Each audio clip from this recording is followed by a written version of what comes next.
नमस्कार दोस्तों, आपका स्वागत है नींद वाली कहानी में। आज की ये कहानी सिर्फ आपकी नींद के लिए नहीं, बल्कि आपके दिल में हल्का सा रोमांस और मन में मीठी सी गर्माहट भरने के लिए है। देवगढ़ गांव दिन में जितना शांत दिखता था, रात में उतना ही बेचैन हो उठता था। सुबह के समय वही मिट्टी की पगडंडियां, बैलों की घंटियां, कुआं पर औरतों की बातें, मंदिर की आरती और खेतों में झुकते किसान, सब कुछ इतना साधारण लगता कि कोई कह ही नहीं सकता था कि इस गांव के सीने में एक पुराना डर दफन है। लेकिन सूरज ढलते ही हवा बदल जाती थी। गांव के पश्चिम में एक घना जंगल था। लोग उसे काली बन कहते थे। वहां इतने ऊंचे ऊंचे पेड़ थे कि दिन की धूप भी जमीन तक पूरी नहीं पहुंचती थी। जंगल के किनारे तक तो चरवाहे चले जाते, लकड़हारे भी कभी कभी हिम्मत कर लेते, पर उसके भीतर जाने की हिम्मत कोई नहीं करता था। कारण सिर्फ जंगली जानवर नहीं थे, कारण थी पायल की आवाज। देवगढ़ में बच्चों को बचपन से ही समझा दिया जाता था, सूरज डूबने से पहले घर लौटाना, नहीं तो काली बन की कुंवरी रास्ता भुला देगी। बूढ़े लोग इस बात को सच मानते थे। जवान लोग सामने हंस देते, मगर रात होते ही वे भी जंगल की तरफ देखने से बचते। कई सालों से एक ही कहानी गांव में घूम रही थी कि जंगल के भीतर कोई कुंवरी रहती है, सफेद कपड़ों में, लंबे बाल, पैरों में चांदी की पायल और आंखों में ऐसा दुख कि उसे देखने वाला कई दिनों तक सामान्य नहीं रह पाता।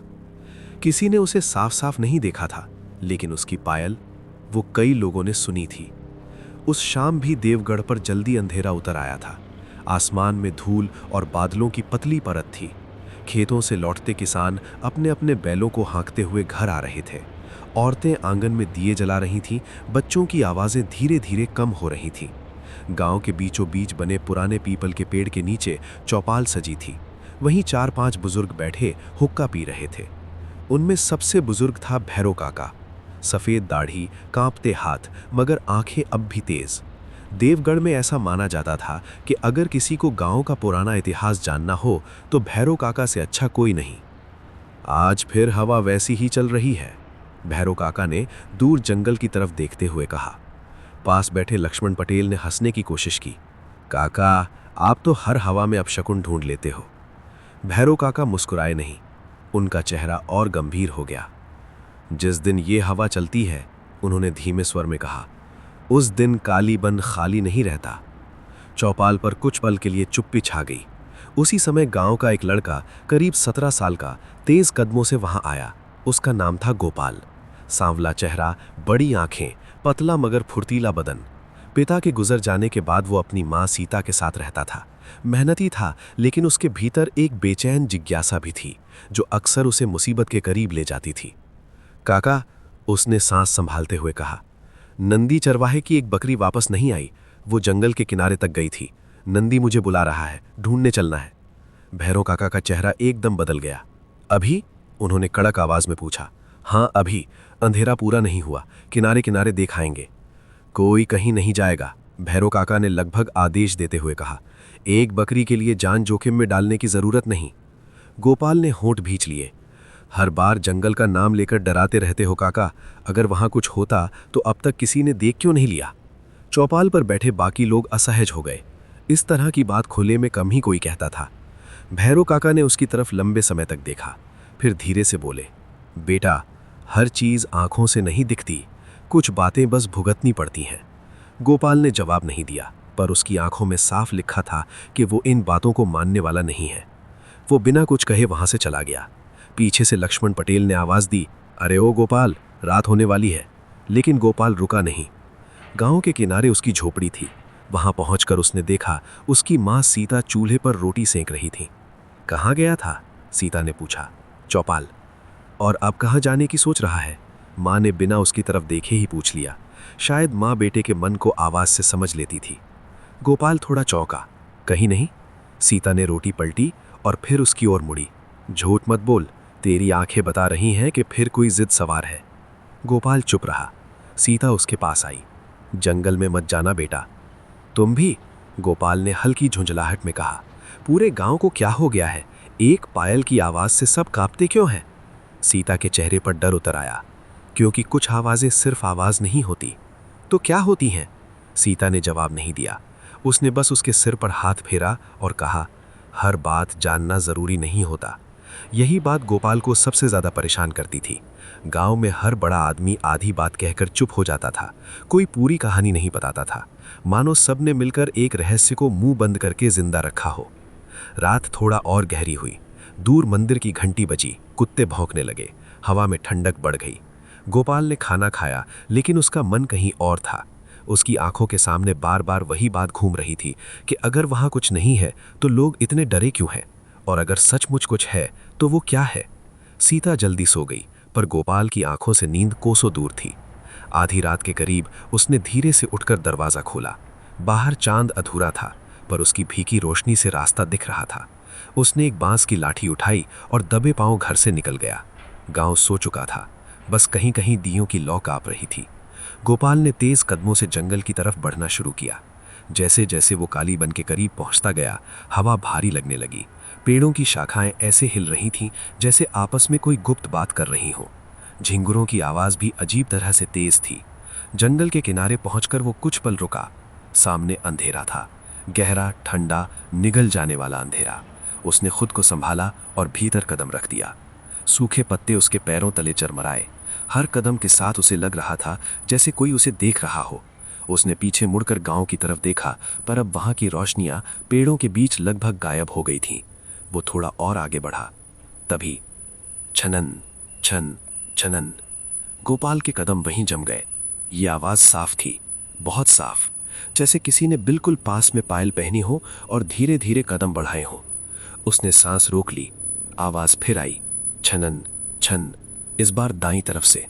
गोपाल ने कांपते हुए उस दिशा में देखा। वहां पेड़ों के बीच सफेद सी कोई हल्की झलक दिखाई दी, जैसे कोई पतली आकृति एक पेड़ के पीछे से गुजरी हो। कौन है? उसकी आवाज गले में अटक गई। कोई उत्तर नहीं। हवा अचानक और ठंडी हो गई। पेड़ों के पत्ते एक साथ हिले। ऊपर कहीं उल्लू बोला, और फिर वही आवाज, इस बार थोड़ी दूर से, छनन छन छनन। गोपाल अब डर चुका था, पर जिज्ञासा अभी भी जीवित थी। उसने लाठी कसकर पकड़ी और 2 कदम आगे बढ़ा। सामने एक खुला सा टुकड़ा था जहां चांदनी थोड़ी उतर रही थी, और वहां सचमुच कोई खड़ा था।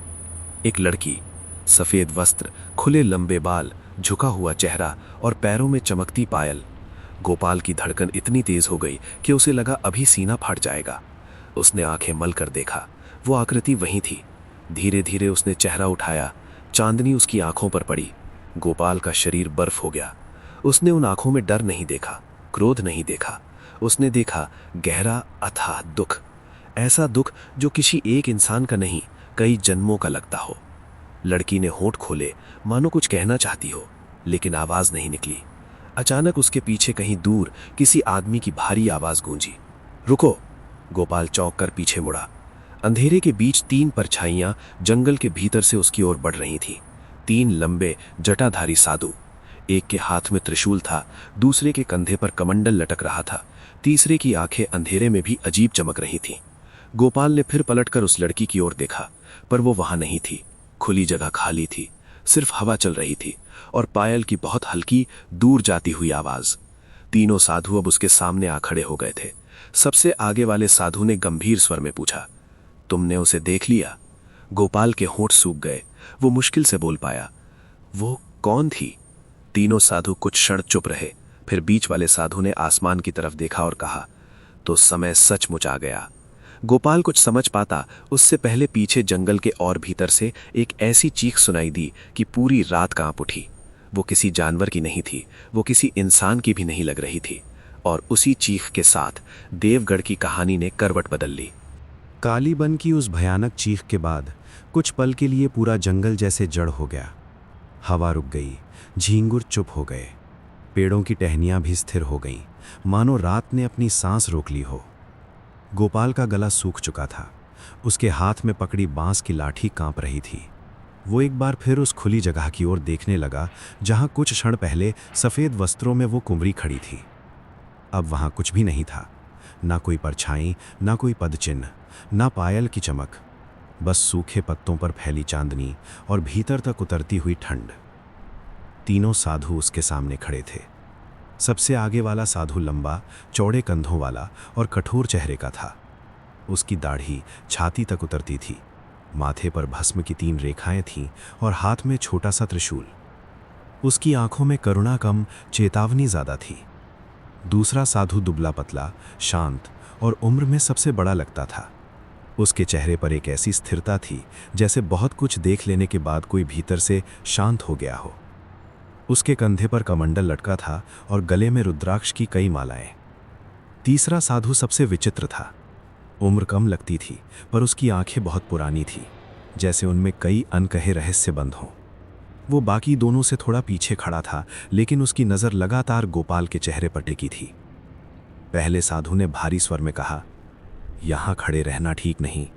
जो चीख तुमने सुनी है वो सामान्य नहीं थी। गोपाल ने हिम्मत जुटाकर पूछा, वो लड़की, वो कौन थी और आप लोग कौन हो? तीनों में से शांत मुख वाले साधु ने जवाब दिया, प्रश्न बहुत हैं बालक, उत्तर मिलेंगे, लेकिन इस जगह नहीं। मैं कहीं नहीं जाऊंगा जब तक आप सच नहीं बताते, गोपाल ने डर के बावजूद कहा। उसके भीतर अभी भी वही जिद जिंदा थी जिसने उसे आधी रात को जंगल तक ला खड़ा किया था। त्रिशूल वाले साधु की भौहें तन गईं। क्या सच सुनने का साहस है तुम में? गोपाल ने उनकी आंखों में देखते हुए कहा, अब जितना देख लिया उसके बाद झूठ लेकर गांव नहीं लौट सकता। तीसरे साधु के होठों पर पहली बार हल्की सी मुस्कान आई। वो बोला, ये लड़का वैसा ही है जैसा बताया गया था। गोपाल चौंका, बताया गया था? किसने? लेकिन इस बार कोई उत्तर नहीं मिला। दूर कहीं फिर शाखाएं चरमराईं, जैसे जंगल के भीतर कुछ भारी चीज सरक रही हो। शांत साधु ने धीमे स्वर में कहा, चलो। इस बार गोपाल ने विरोध नहीं किया। वो उनके साथ जंगल से बाहर की ओर बढ़ने लगा। चारों चुप थे, सिर्फ पैरों के नीचे पत्तों की चरमराहट और दूर बहती हवा की आवाज साथ चल रही थी। रास्ते भर गोपाल को बार बार लगता रहा कि कोई उनकी पीठ के पीछे पीछे आ रहा है। उसने 2-3 बार पलट कर देखा भी, लेकिन हर बार अंधेरा ही मिला। जंगल के किनारे पहुंचते ही उसे देवगढ़ की कुछ टिमटिमाती रोशनियां दिखीं। वही गांव जो कुछ देर पहले तक साधारण लगता था, अब उसे अलग दिखाई दे रहा था, जैसे वो अपने भीतर बहुत कुछ छुपाए बैठा हो। गांव के बाहर छोटे से शिव मंदिर के पास पहुंचकर तीनों साधु रुक गए। मंदिर पुराना था, दीवारों पर काई जमी थी और सामने बरगद की जड़ों ने पत्थर के चबूतरे को कई जगह से तोड़ दिया था। इसी मंदिर में कभी कभार राहगीर साधु रात गुजार लेते थे। त्रिशूल वाले साधु ने कहा, आज रात यहीं रुकेंगे। और मैं? गोपाल ने पूछा। तुम अपने घर जाओ बालक, तुम्हारी माँ परेशान होगी। ये सुनते ही गोपाल का चेहरा उतर गया। सचमुच वो बिना बताए घर से निकला था, लेकिन अब उसका मन जाने को तैयार नहीं था। पहले इतना तो बताइए कि आप लोग हैं कौन? कुछ क्षण की चुप्पी के बाद शांत साधु ने कहा, मेरा नाम स्वामी शांतानंद है। फिर त्रिशूल वाले साधु ने कहा, और मैं भैरवनाथ। तीसरे ने खुद ही कहा, मुझे लोग देव मुनि कहते हैं। गोपाल ने धीरे से उनके नाम दोहराए, स्वामी शांतानंद, भैरवनाथ, देवमुनि। देवमुनि ने उसकी ओर देखते हुए पूछा, और तुम्हारा नाम? गोपाल। गोपाल, स्वामी शांतानंद ने कहा, आज जो तुमने देखा उसे अभी किसी से मत कहना। गांव वाले डर जाएंगे और डर सच्चाई को और गहरा दफना देता है। गोपाल के मन में 100 सवाल थे, पर वो समझ गया कि आज उससे ज्यादा कुछ नहीं निकलवाया जा सकता। उसने बस इतना पूछा, क्या वो कुंवरी इंसान है? तीनों साधु एक दूसरे की ओर देखने लगे। फिर भैरवनाथ ने कहा, वो केवल उतनी नहीं है जितना तुमने देखा। ये उत्तर कम, पहेली ज्यादा था। गोपाल वहां से भारी मन लेकर घर की ओर चल पड़ा। झोपड़ी के पास पहुंचते ही उसने देखा, दरवाजा खुला है और भीतर दिया अब भी जल रहा है। उसकी माँ सीता चौखट पर बैठी थी, आंखों में चिंता, चेहरे पर जागी हुई रात। कहाँ था तू? उसकी आवाज धीमी थी, पर भीतर कितना भय था ये गोपाल महसूस कर सकता था। गोपाल कुछ पल चुप रहा, फिर बोला, माँ। सीता खड़ी हो गई। तू जंगल गया था? गोपाल ने सिर झुका लिया। अगले ही पल सीता ने उसके कंधे पकड़ लिए। तुझे कितनी बार मना किया था, अगर तुझे कुछ हो जाता तो? गोपाल ने पहली बार अपनी माँ की आंखों में वो डर देखा जो शब्दों से नहीं बताया जा सकता। उसे अपराध बोध हुआ, लेकिन साथ ही उसके भीतर जमा सवाल फूट पड़ा। माँ, वहां सचमुच कोई है? उसने धीरे से कहा। मैंने उसे देखा, सफेद कपड़ों में, पायल पहने। सीता का चेहरा जैसे सूख गया। उसने तुरंत दरवाजे के बाहर झांका, फिर गोपाल को अंदर खींचकर दरवाजा बंद कर दिया। चुप, उसने फुसफुसा कर कहा, उसका नाम भी मत लेना। क्यों? तुम सब इतना डरते क्यों हो?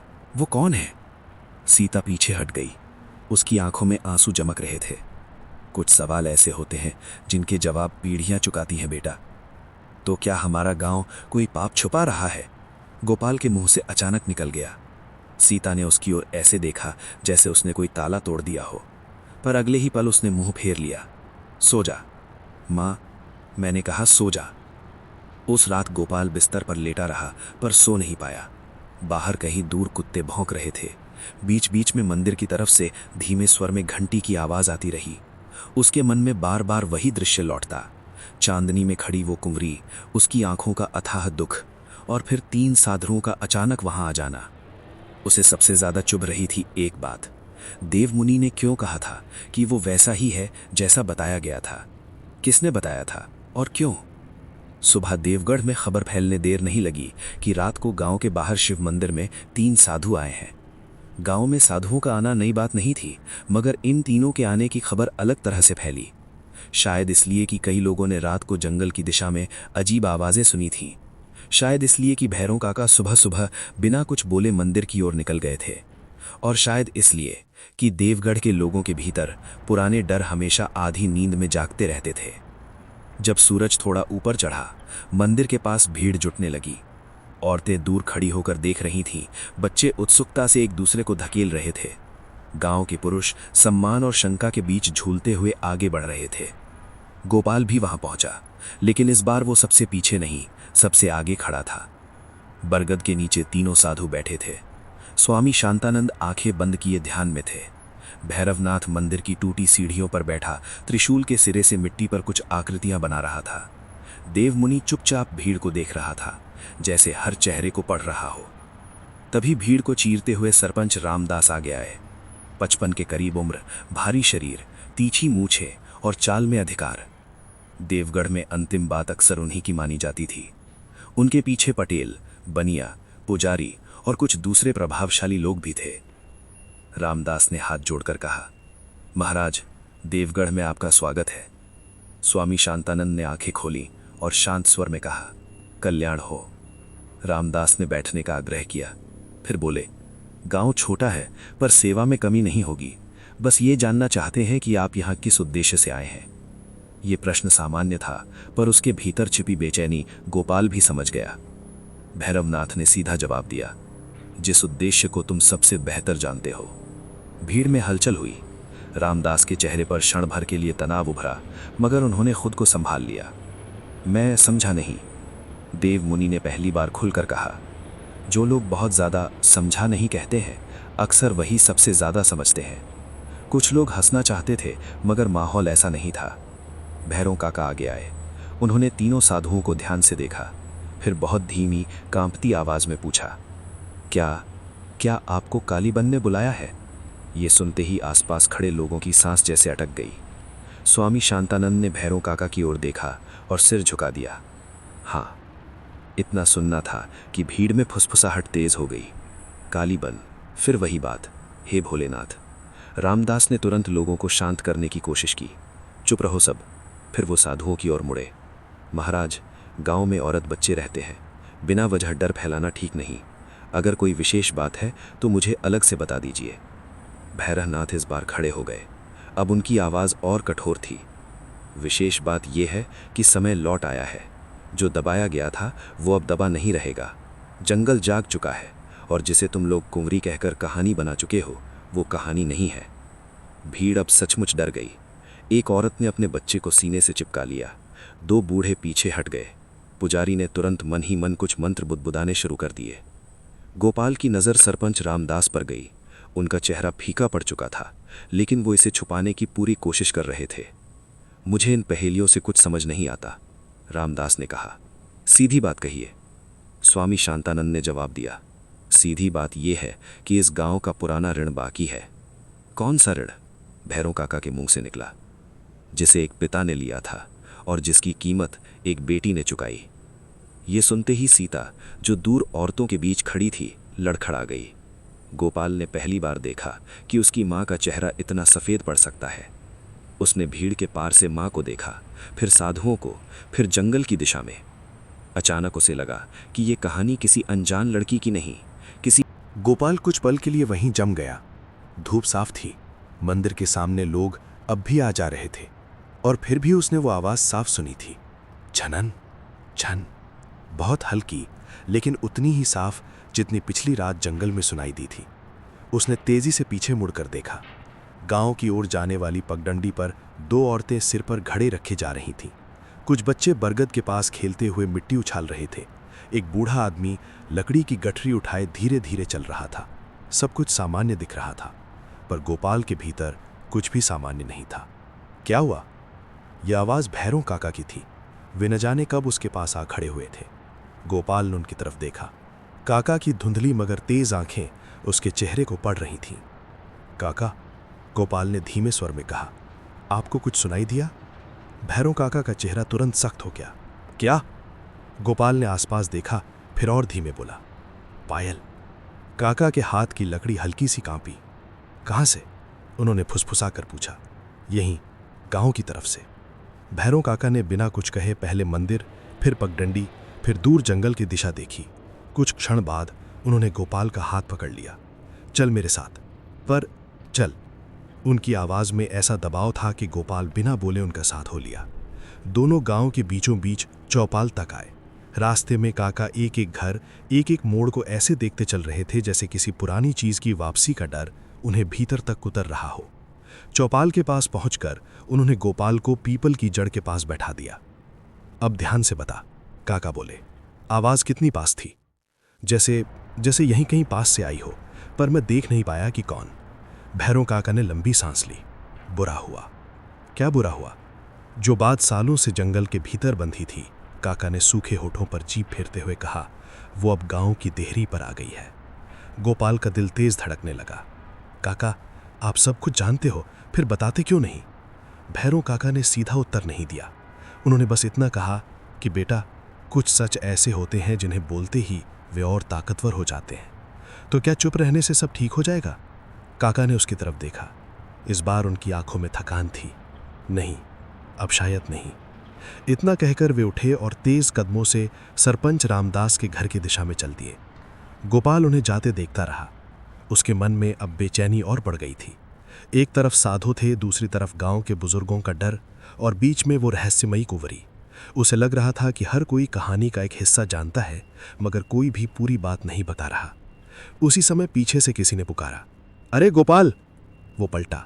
उसका मित्र रघु दौड़ता हुआ रहा था।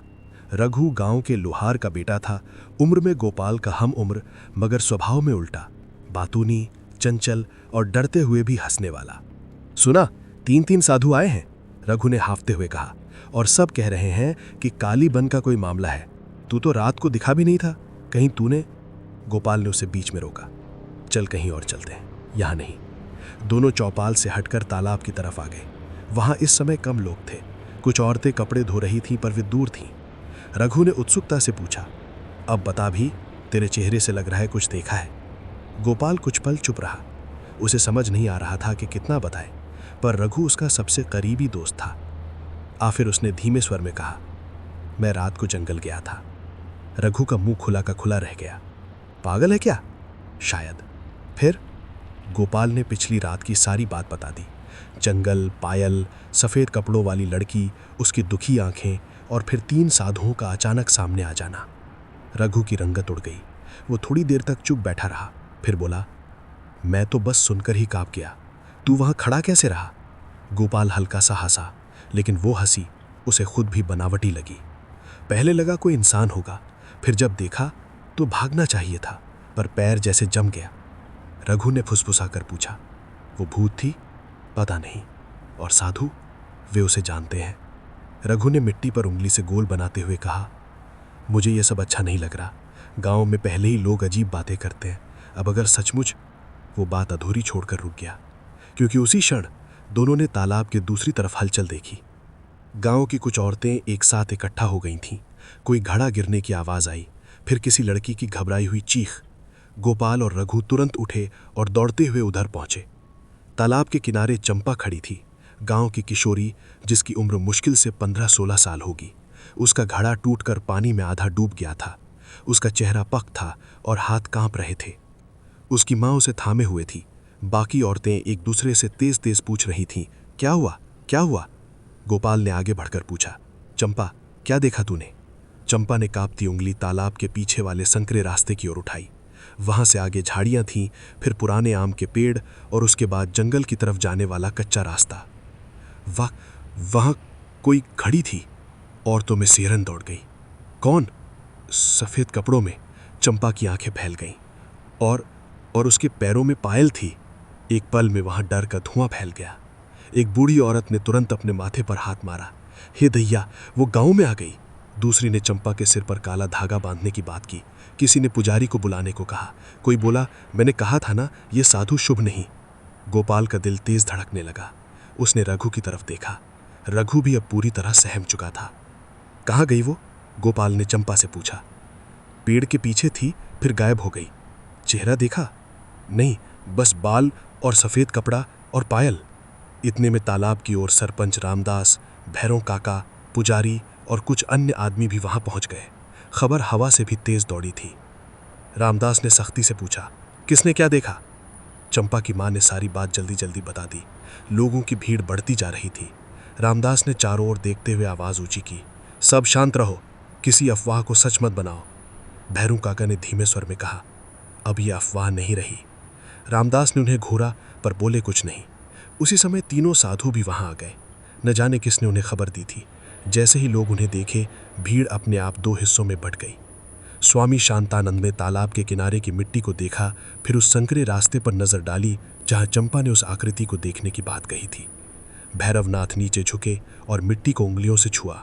फिर उन्होंने हाथ सूंघा, जैसे किसी गंध को पहचान रहे हों। देव मुनि ने चंपा के सामने बैठकर बहुत नर्म आवाज में पूछा, डरो मत, बस इतना बताओ, जब तुमने उसे देखा तो वो तुम्हें देख रही थी या दूसरी तरफ? चंपा ने आंखें बंद कर याद करने की कोशिश की। जैसे वो मेरी तरफ नहीं, गांव की तरफ देख रही थी। देव मुनि की आंखों में हल्की चमक आई। गांव की तरफ। भैरवनाथ खड़े हुए और गंभीर स्वर में बोले, वो कुछ ढूंढ रही है। भीड़ में कानाफुसी और तेज हो गई। रामदास ने खींच कर कहा, कौन और क्या ढूंढ रही है? भैरवनाथ ने सीधा जवाब दिया, जिसे उससे छीन लिया गया था। यह सुनकर कुछ लोगों ने अनायास ही एक दूसरे की ओर देखना शुरू कर दिया, जैसे ये वाक्य किसी पुरानी स्मृति को छू गया हो। गोपाल ने ध्यान से लोगों के चेहरे पढ़ने की कोशिश की, खासकर सरपंच रामदास का। उन्हें पहली बार सचमुच डरा हुआ देखकर उसके मन में संदेह और गहरा गया। स्वामी शांतानंद ने धीरे से कहा, आज रात के बाद किसी को अकेले बाहर नहीं निकलना चाहिए। सूरज डूबने से पहले सब अपने घर लौट जाएं। और इससे होगा क्या? रामदास ने तिक्त स्वर में पूछा। कम से कम नुकसान कम होगा। नुकसान? भीड़ में किसी ने दोहराया। स्वामी शांतानंद कुछ कहने ही वाले थे कि अचानक तालाब के पानी में तेज हलचल हुई। सबकी नजर उधर गई। बिना हवा के, बिना किसी के छुए, पानी के बीचों बीच गोल गोल लहरें उठने लगीं, जैसे नीचे किसी ने हाथ फेर दिया हो। और फिर धीरे धीरे पानी की सतह पर कुछ ऊपर आया। वो एक पुरानी चांदी की पायल थी, कीचड़ से सनी हुई, टूटी हुई, पर साफ दिख रही थी। औरतों में चीख उठी।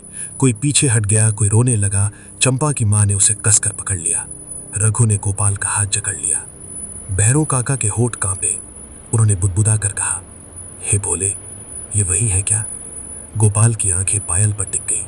उसका मन कह रहा था कि ये कोई सामान्य चीज नहीं, ये किसी कहानी की निशानी थी, किसी ऐसे अतीत की जो अब खुद को छिपा कर नहीं रख पा रहा था। भैरवनाथ ने पायल उठाने के लिए हाथ बढ़ाया, मगर स्वामी शांतानंद ने उन्हें रोक दिया। नहीं, अभी से यहीं रहने दो। रामदास ने गुस्से और भय के बीच फंसी आवाज में पूछा, आखिर चल क्या रहा है? इस बार देव मुनि ने जवाब दिया, वो तुम्हें याद दिला रही है। किस बात की? देव मुनि ने उसकी आंखों में देखते हुए कहा, उस रात की जब देवगढ़ ने एक बेटी को खोया नहीं था, उसे खोया गया था।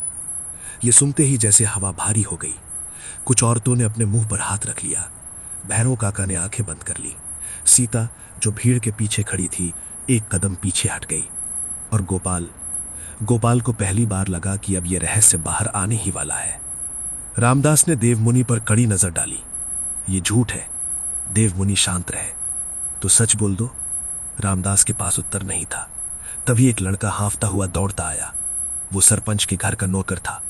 सरपंच जी, जल्दी चलिए, बड़ी हवेली में। रामदास झुंझला उठे। क्या हुआ? लड़का कांपते हुए बोला, आपकी बहू के कमरे की दीवार पर किसी ने लाल मिट्टी से लिखा है। क्या लिखा है? रामदास गरजे। लड़के की आवाज बैठ गई।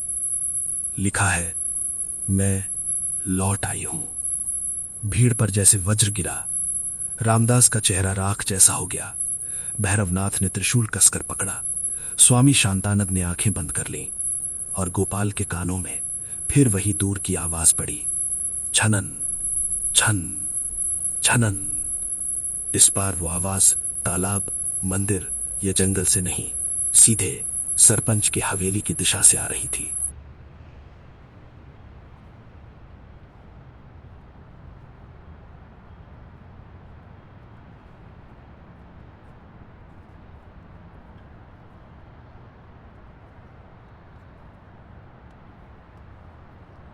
तालाब के किनारे जमा भीड़ कुछ पल तक जैसे पत्थर बनी रही।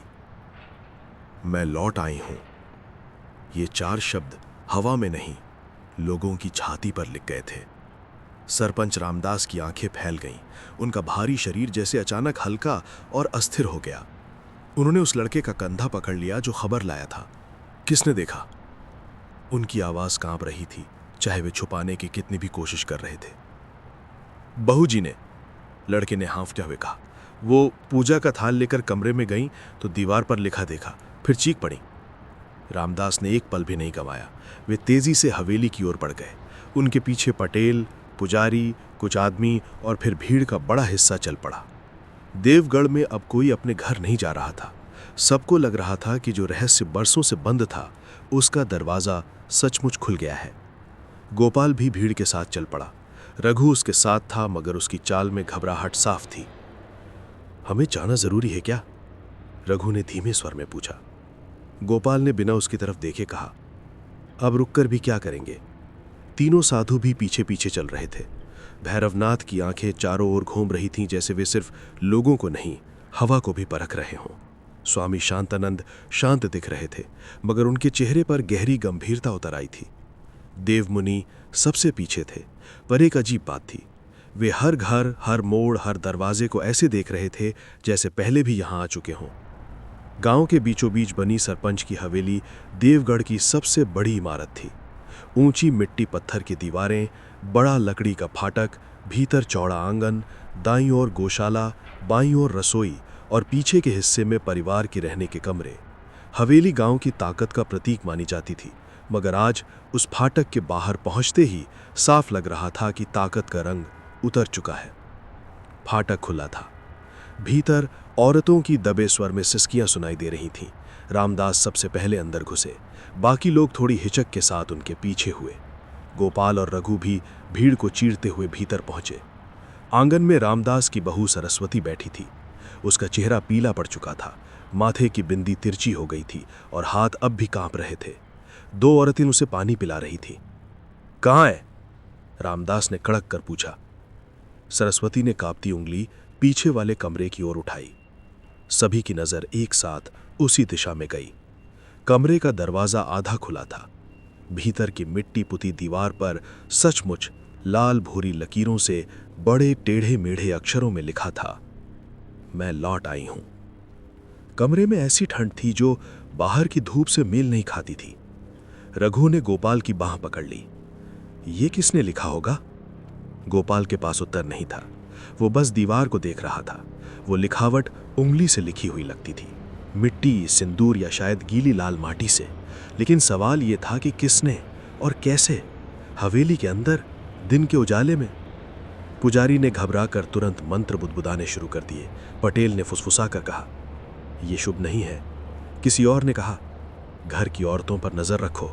एक बूढ़ी स्त्री तो ये कहते कहते रोने लगी कि अब गांव नहीं बचेगा। रामदास कुछ क्षण तक दीवार को घूरते रहे, फिर उन्होंने पलटकर सब पर गरजते हुए कहा, किसी की शरारत है बस, इससे ज्यादा कुछ नहीं। भैरव काका, जो अब तक चुप थे, धीमे स्वर में बोले, शरारतें घर की चौखट नहीं पहचानती रामदास, ये बात सीधे तुम्हारे कमरे तक आई है। रामदास भड़क उठे। काका, आप भी ढकोसलों में पड़ गए? तभी भैरवनाथ आगे बढ़े। उन्होंने कमरे की देहरी पर खड़े होकर बिना अंदर कदम रखे चारों ओर देखा, फिर जमीन की ओर झुके। वहां धूल में कुछ अस्पष्ट निशान थे। कोई अंदर आया था, उन्होंने कहा। तो फिर यही बात हुई ना, कोई गांव का सिर फहरा होगा। भैरवनाथ ने सर उठाया। हां, आया था, लेकिन पैरों से नहीं। यह सुनते ही कमरे के बाहर फिर से हरण दौड़ गई। स्वामी शांतानंद ने सरस्वती के पास जाकर बहुत शांत स्वर में पूछा, बेटी, जब तुम कमरे में आई तब क्या देखा? सरस्वती ने कांपती आवाज में कहा, मैं पूजा का थाल लेकर आई थी, सब सामान्य था, पर जैसे मैं भीतर पहुंची मुझे पायल की आवाज सुनाई दी, बहुत हल्की। मैंने सोचा शायद बाहर कोई होगा। फिर मैंने दीवार की तरफ देखा और ये लिखा था, अभी अभी लिखा हो जैसे, मिट्टी भी गीली थी। तुमने किसी को देखा? सरस्वती ने सिर हिला दिया। नहीं, लेकिन लगा जैसे कोई मेरे पीछे खड़ा है। उसने ये कहते कहते अपने कंधे से कोड़ लिए, मानो वो एहसास अब भी उसके पीछे हो। देवमुनि ने पूछा, डर ज्यादा था या दुख? यह सवाल अजीब था। सबने उनकी ओर देखा। सरस्वती ने आंखें बंद कर सोचने की कोशिश की, फिर लगभग फुसफुसाते हुए बोली, दुख। गोपाल के भीतर कुछ कांप गया। वही बात उसने पिछली रात उस कुंवरी की आंखों में महसूस की थी। देवमुनि ने धीरे से कहा, वो क्रोध में नहीं लौटी है। तो गोपाल के मुंह से अनायास निकल गया। देवमुनि ने उसकी तरफ देखे बिना कहा, वो अपना नाम साफ कराने आई है। कमरे में चुप्पी जम गई। रामदास ने यह सुनते ही मुट्ठी खींच ली। बस हो गया, वे गरजे। मैं अपने ही घर में बैठकर यह सब नहीं सुनूंगा। महाराज, आप साधु हैं, सम्मान है आपको, मगर किसी अनजान औरत की कहानी बनाकर मेरे घर पर इल्जाम मत लगाइए। भैरवनाथ एक कदम आगे बढ़े। अनजान? उनकी आवाज इतनी ठंडी थी कि कई लोग सहम गए। जिसे तुम अनजान कह रहे हो, उसका खून इस मिट्टी में मिला है। रामदास की सांस भारी हो गई। साबित करो। साबित वही होगा जो तुम छुपा रहे हो, देवमुनि ने कहा। गोपाल की नजर भीड़ पर घूमी। कई बुजुर्गों के चेहरे गिरे हुए थे, कुछ लोग आंखें चुरा रहे थे। ऐसा लग रहा था कि कहानी किसी एक रामदास तक सीमित नहीं है। गांव के कई लोग कुछ जानते थे और अब वही चुप्पी उन्हें काट रही थी। इसी बीच बाहर आंगन में अचानक हड़कंप मच गया। एक नौकरानी घबराई हुई भीतर भागी। मालिक, उसने चीखते हुए कहा, पीछे वाले कुएं पर। रामदास झल्लाए। अब क्या हुआ?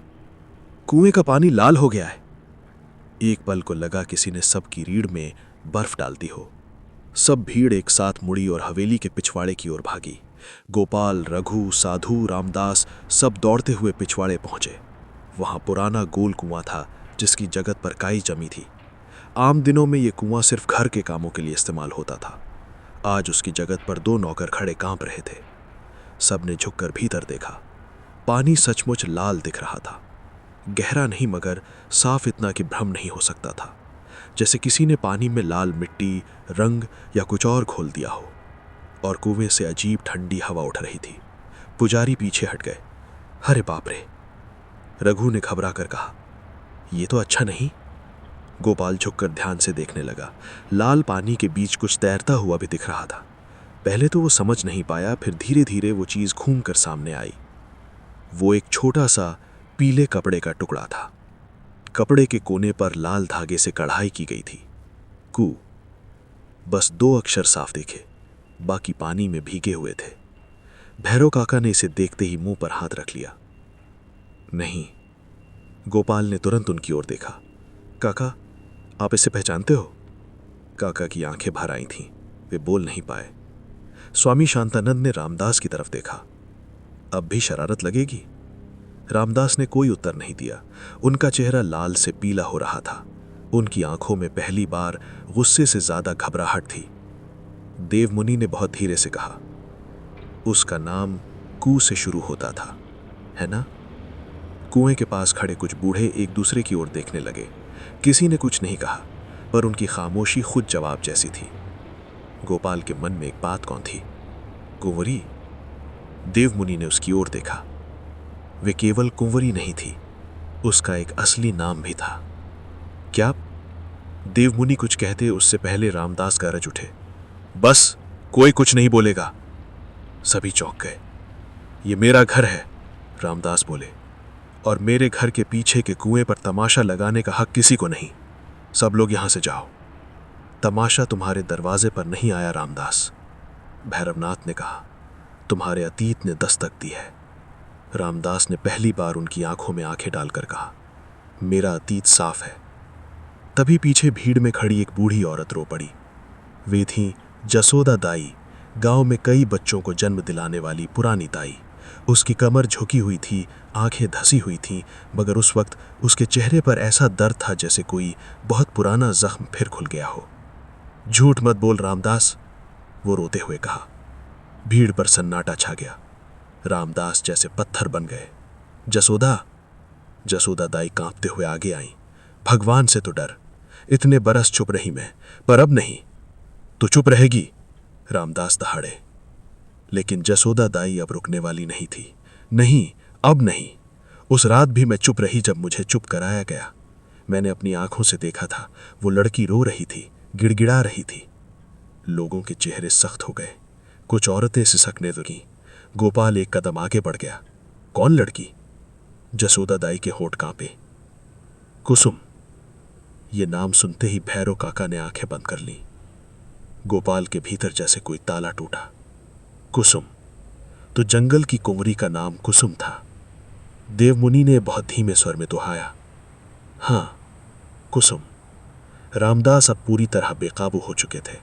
ये बुढ़िया पागल हो गई है, इसकी बातों पर कोई विश्वास नहीं करेगा। जसोदा दाई ने कांपते हाथ से हवेली, कुएं और फिर जंगल की दिशा में इशारा किया।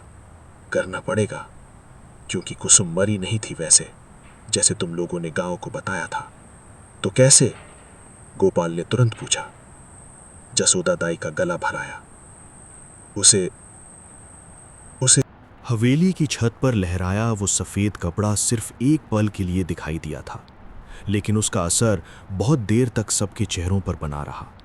कुछ औरतों ने वहीं आंखें बंद कर भगवान का नाम लेना शुरू कर दिया। बच्चे अपनी माँओं से चिपक गए।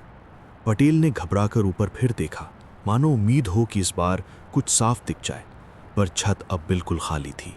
धूप वैसे ही फैली हुई थी जैसे कुछ हुआ ही ना हो। गोपाल की नज़र सबसे पहले अपनी माँ पर गई। सीता का चेहरा राग जैसा पड़ चुका था। उसकी आंखों में सिर्फ डर नहीं था, एक पहचान भी थी, जैसे उसने उस सफ़ेद आभा को पहले भी कहीं कभी किसी और रूप में देखा हो। सब अपने अपने घर जाओ, सरपंच रामदास ने आखिरकार ऊंची आवाज में कहा। यहां खड़े रहने से कुछ नहीं होगा। लेकिन इस बार उनकी आवाज में वैसा दबदबा नहीं था जैसा चौपाल पर होता था। लोग हट तो रहे थे, पर आदेश मानकर नहीं, डर के कारण। हर कोई अपने भीतर कुछ लेकर जा रहा था। भैरव काका धीरे धीरे कुएं से हटे। जाते जाते उन्होंने स्वामी शांतानंद की ओर देखा और कहा, अगर आज रात देवस्थान जाना है तो देर मत करना। रामदास ने पलटकर उन्हें घूरा। किसी को कहीं नहीं जाना है, भैरवनाथ ने ठंडी आवाज में कहा। अब ये तुम्हारे कहने से नहीं रुकेगा। हवा में फिर कुछ पल खामोशी रही, फिर भीड़ धीरे धीरे छटने लगी। गोपाल वहीं ठहरा रहा। रघु भी पास खड़ा था, हालांकि उसके पैरों में साफ डर था। मैं घर जा रहा हूं, रघु ने धीमे से कहा, लेकिन तू अगर रात को कहीं जाने की सोच रहा है तो मुझे पहले बता देना। गोपाल ने उसकी तरफ देखा। डर लग रहा है? रघु ने सीधी बात कही। बहुत, पर अकेले डरने से अच्छा है 60 डर ले। गोपाल के होठों पर हल्की सी मुस्कान आई। इतने भारी माहौल में भी रघु वही था, डरपोक पर साथ निभाने वाला। तीनों साधु हवेली के आंगन से बाहर निकलने लगे। गोपाल कुछ सोचकर उनके पीछे पीछे चल पड़ा। सीता ने दूर से आवाज दी, गोपाल। वो रुका। माँ उसके पास आई। उसकी पकड़ उसके हाथ पर कस गई। तू मेरे साथ घर चल, उसने कहा। माँ, मुझे कुछ जानना है। जानकर करेगा क्या? जो हो चुका उसे बदल सकेगा? गोपाल ने पहली बार धीरे मगर साफ स्वर में कहा। अगर किसी के साथ गलत हुआ था तो कम से कम सच तो पता होना चाहिए। सीता की आंखें भर आईं। उसने कुछ पल बेटे का चेहरा देखा, जैसे पहली बार उसे बच्चे से बड़ा होते देख रही हो। फिर बहुत धीमे बोली, सच कई बार इंसान को बचाता नहीं, तोड़ देता है। झूठ भी तो यही कर रहा है, गोपाल ने कह दिया। सीता जवाब नहीं दे पाई। उसकी उंगलियां ढीली पड़ गईं। गोपाल ने उस ढीली पकड़ को महसूस किया और धीरे से साधुओं के पीछे चल दिया। शिव मंदिर के पास पहुंचते पहुंचते दोपहर ढलने लगी थी। गांव पर अजीब सी सुस्ती उतर आई थी। गलियों में सामान्य चहल पहल कम हो गई थी। लोग दरवाजों के पीछे खड़े होकर बाहर झांक रहे थे। जो बात कल तक दबी हुई कहानी थी वो आज हर घर में फुसफुसा कर बोली जा रही थी। कुसुम लौट आई है। मंदिर के पीछे बरगद की छाया में तीनों साधु बैठ गए। गोपाल कुछ दूरी पर खड़ा रहा, पर देवमुनि ने उसे इशारे से पास बुला लिया। पूछना जो है पूछ लो, उन्होंने कहा। गोपाल कुछ पल चुप रहा, फिर सीधा प्रश्न किया, कुसुम कौन थी? इस बार कोई पहेली नहीं आई। स्वामी शांतानंद ने शांत स्वर में कहा, वो इस गांव की बेटी थी। किसकी बेटी थी? भैरवनाथ ने जवाब दिया, उसका पिता था हरिदास, जो कभी देवगढ़ का पुजारी और जंगल के पुराने देवस्थान का रक्षक माना जाता था। गोपाल ने नाम दोहराया, हरिदास। उसे ये नाम सुनने की हल्की सी याद थी, जैसे बचपन में किसी ने कभी जिक्र किया हो, मगर कहानी कभी पूरी नहीं हुई। देवमुनि बोले, हरिदास पढ़ा लिखा, शांत और पूजा पाठ वाला आदमी था। लोग उसका सम्मान करते थे, लेकिन सम्मान और भरोसा हमेशा एक चीज नहीं होते। गांव उससे देवस्थान का रास्ता पूछता था, पर देवस्थान की पूरी सच्चाई कोई नहीं जानता था। वो जानता था। और कुसुम? गोपाल ने पूछा। स्वामी शांतानंद की आंखें कुछ नर्म हो गईं। वो उसकी इकलौती बेटी थी, बहुत शांत पर भीतर से बहुत मजबूत। लोग कहते थे उसकी हंसी से सूखा आंगन भी उजला लगता था। भैरवनाथ ने जोड़ा, और यही बात कई बार गांव को पसंद नहीं आती थी। बहुत उजली चीजें अंधेरे लोगों को चुभती हैं। गोपाल ने ध्यान से सुना। उसके मन में जंगल वाली आकृति और एक जीवित लड़की की छवि धीरे धीरे एक होने लगी। फिर उसके साथ क्या हुआ? इस बार कुछ सेकंड तक कोई नहीं बोला। फिर देवमुनि ने धीमे स्वर में कहा, कहानी की जड़ उसके गायब होने से नहीं, उससे पहले से शुरू होती है। कहां से? देवस्थान से। बरगद की पत्तियां हवा से हिलने लगीं। मंदिर की घंटी कहीं भीतर से बहुत हल्के स्वर में बजी। स्वामी शांतानंद बोले, काली बन के भीतर एक पुराना देवस्थान है। आज जिसे लोग खंडहर या अभिशप्त जगह कहते हैं, वो कभी साधना का स्थल था। वहां जल, वृक्ष और पत्थर तीनों को साक्षी मानकर प्रतिज्ञाएं ली जाती थी। किस तरह की प्रतिज्ञाएं? गोपाल ने पूछा। भैरवनाथ ने कहा, रक्षा की, त्याग की और कभी कभी लालच की भी। इंसान जब पवित्र जगह पर अपवित्र इच्छा ले जाता है तो वो जगह भी शांत नहीं रहती। गोपाल को लगा बात फिर धुंधली हो रही है। उसने सीधा पूछा, क्या हरिदास ने वहां कुछ गलत किया था? तीनों साधु एक दूसरे को देखते रहे। फिर देवमुनि ने कहा, हरिदास ने नहीं, लेकिन उसने किसी और का गलत काम देख लिया था। किसका? इस बार उत्तर आया, पर पूरा नहीं। गांव के ताकतवर लोगों का। भैरवनाथ बोले, जिन्हें देवस्थान की पवित्रता से मतलब नहीं था, सिर्फ उससे मिलने वाली चीजों से था। गोपाल का मन तुरंत रामदास की ओर गया। सरपंच? भैरवनाथ ने सीधा हाँ नहीं कहा, मगर चुप्पी काफी थी। स्वामी शांतानंद ने आगे कहा, बहुत साल पहले गांव पर बड़ा सूखा पड़ा था। खेत बंजर हो गए थे, कुएं आधे सूख गए थे, पशु मरने लगे थे। उस समय कुछ लोगों ने देवस्थान को उपाय नहीं, साधन समझ लिया था। साधन? गोपाल ने पूछा। लाभ के लिए, देवमुनि बोले। उन्होंने सोचा, अगर जंगल की सीमा तोड़कर वहां की कुछ पवित्र चीजें निकाल ली जाएं, पत्थर, धातु, पुरानी मूर्तियों के नीचे दबे चिन्ह, तो दौलत और ताकत दोनों मिल सकती है। गोपाल की आंखें फैल गईं। चोरी? पवित्र जगह से चोरी, भैरवनाथ ने कहा। और उससे भी बड़ा पाप झूठे अनुष्ठान, डरा कर लोगों से चढ़ावा लेना, जंगल की मर्यादा तोड़ना, कुछ चीजें बेच देना। गोपाल को अब समझ आने लगा था कि ये सिर्फ भूत प्रेत की कहानी नहीं थी, ये लालच, झूठ और दबी हुई सच्चाई की कहानी थी। हरिदास ने देखा? हाँ, स्वामी शांतानंद बोले। और उसके बाद वो चुप नहीं रह पाया। उसने विरोध किया, कहा कि ये सब रोको, नहीं तो अनर्थ होगा। फिर? देवमुनि ने कहा, फिर उसे अकेला कर दिया गया। बरगद की छाया कुछ और गहरी लगने लगी। लोगों ने उस पर ही शक करना शुरू कर दिया। कहा कि वही देवस्थान की बातें फैलाकर गांव को डराता है, वही अशुभ है, वही रहस्य छिपाता है। तो कुसुम? देवमुनि ने लंबी सांस ली। कुसुम ने अपने पिता की पीड़ा देखी, और एक रात वो खुद देवस्थान तक गई। गोपाल चौंक गया। अकेली? हाँ। क्यों? क्योंकि उसने कुछ सुना था। स्वामी शांतानंद बोले, कुछ ऐसा जो उसे नहीं सुनना चाहिए था। क्या? अब देवमुनि की नज़र सीधी गोपाल की आंखों में थी। उसने उन लोगों की बात सुन ली थी जो देवस्थान से चोरी कर रहे थे। उसने नाम भी सुन लिए थे। गोपाल का गला सूख गया। तो फिर उन्होंने भैरवनाथ की आवाज़ भारी थी। उन्हें लगा अगर लड़की बोल देगी तो सब खुल जाएगा। कुछ क्षण तक गोपाल बोल ना पाया। उसकी मुट्ठियां बंध गईं। क्या उन्होंने कुसुम को मार दिया? स्वामी शांतानंद ने सिर झुका दिया। हमें अभी यही जानना है कि उसके साथ अंतिम रूप से क्या हुआ, पर इतना निश्चित है कि वो अपनी इच्छा से नहीं गई थी। ये जवाब आधा था, पर इस बार गोपाल समझ गया कि कुछ बातें वो तब तक नहीं कहेंगे जब तक उन्हें पूरा भरोसा ना हो। उसी समय मंदिर की सीढ़ियों पर कदमों की आवाज़ आई। गोपाल ने मुड़कर देखा। जसोदा दाई आ रही थी। उसके कदम धीमे थे, पर आंखों में आज एक ठान ली हुई आग थी। वो आकर बरगद के पास बैठ गई। कुछ देर तक उसने किसी की ओर नहीं देखा, फिर बोली, आज बोलना ही पड़ेगा, नहीं तो वो चैन से नहीं जाएगी। गोपाल तुरंत उसके पास बैठ गया। दाई, तुम कुसुम को जानती थी? जसोदा की आंखें धुंधली हो गईं, जैसे अतीत सामने खड़ा हो। मैंने उसे जन्मते देखा था, उसने कहा। उसकी माँ बहुत पहले गुजर गई थी। कुसुम को उसके बाप हरिदास ने अपनी हथेली पर रखकर पाला था। लड़की फूल जैसी थी, पर भीतर से कांटे से भी तेज। उसकी आवाज में प्यार भी था, गर्व भी, पछतावा भी। वो जब छोटी थी तो भागकर तालाब पर आ जाती, मिट्टी से घर बनाती, फिर खुद ही तोड़ देती। पूछो तो कहती, जो झूठ पर बने उन्हें टूटना चाहिए। तब कौन जानता था कि वही बात उसकी जिंदगी बन जाएगी। गोपाल ध्यान से सुन रहा था। जसोदा बोली, जैसे जैसे बड़ी हुई, गांव की और लड़कियों जैसी नहीं रही। आंखें सीधी मिलाकर बात करती, किसी से डरती नहीं थी। कई लोगों को ये बात चुभती थी, खासकर उन्हें जो चाहते थे कि गांव की बेटियां बस सिर झुका कर जिएं। क्या उसका किसी से कोई झगड़ा था? जसोदा ने कड़वाहट से हंसी। झगड़ा? सच बोलने वालों का झगड़ा नहीं होता बेटा, उनसे लोगों को डर होता है। फिर उसने थोड़ा झुककर कहा, कुसुम ने एक बार चौपाल के पास सबके सामने कहा था कि देवस्थान से चीजें गायब हो रही हैं। बस उसी दिन से उसकी मुसीबत शुरू हो गई।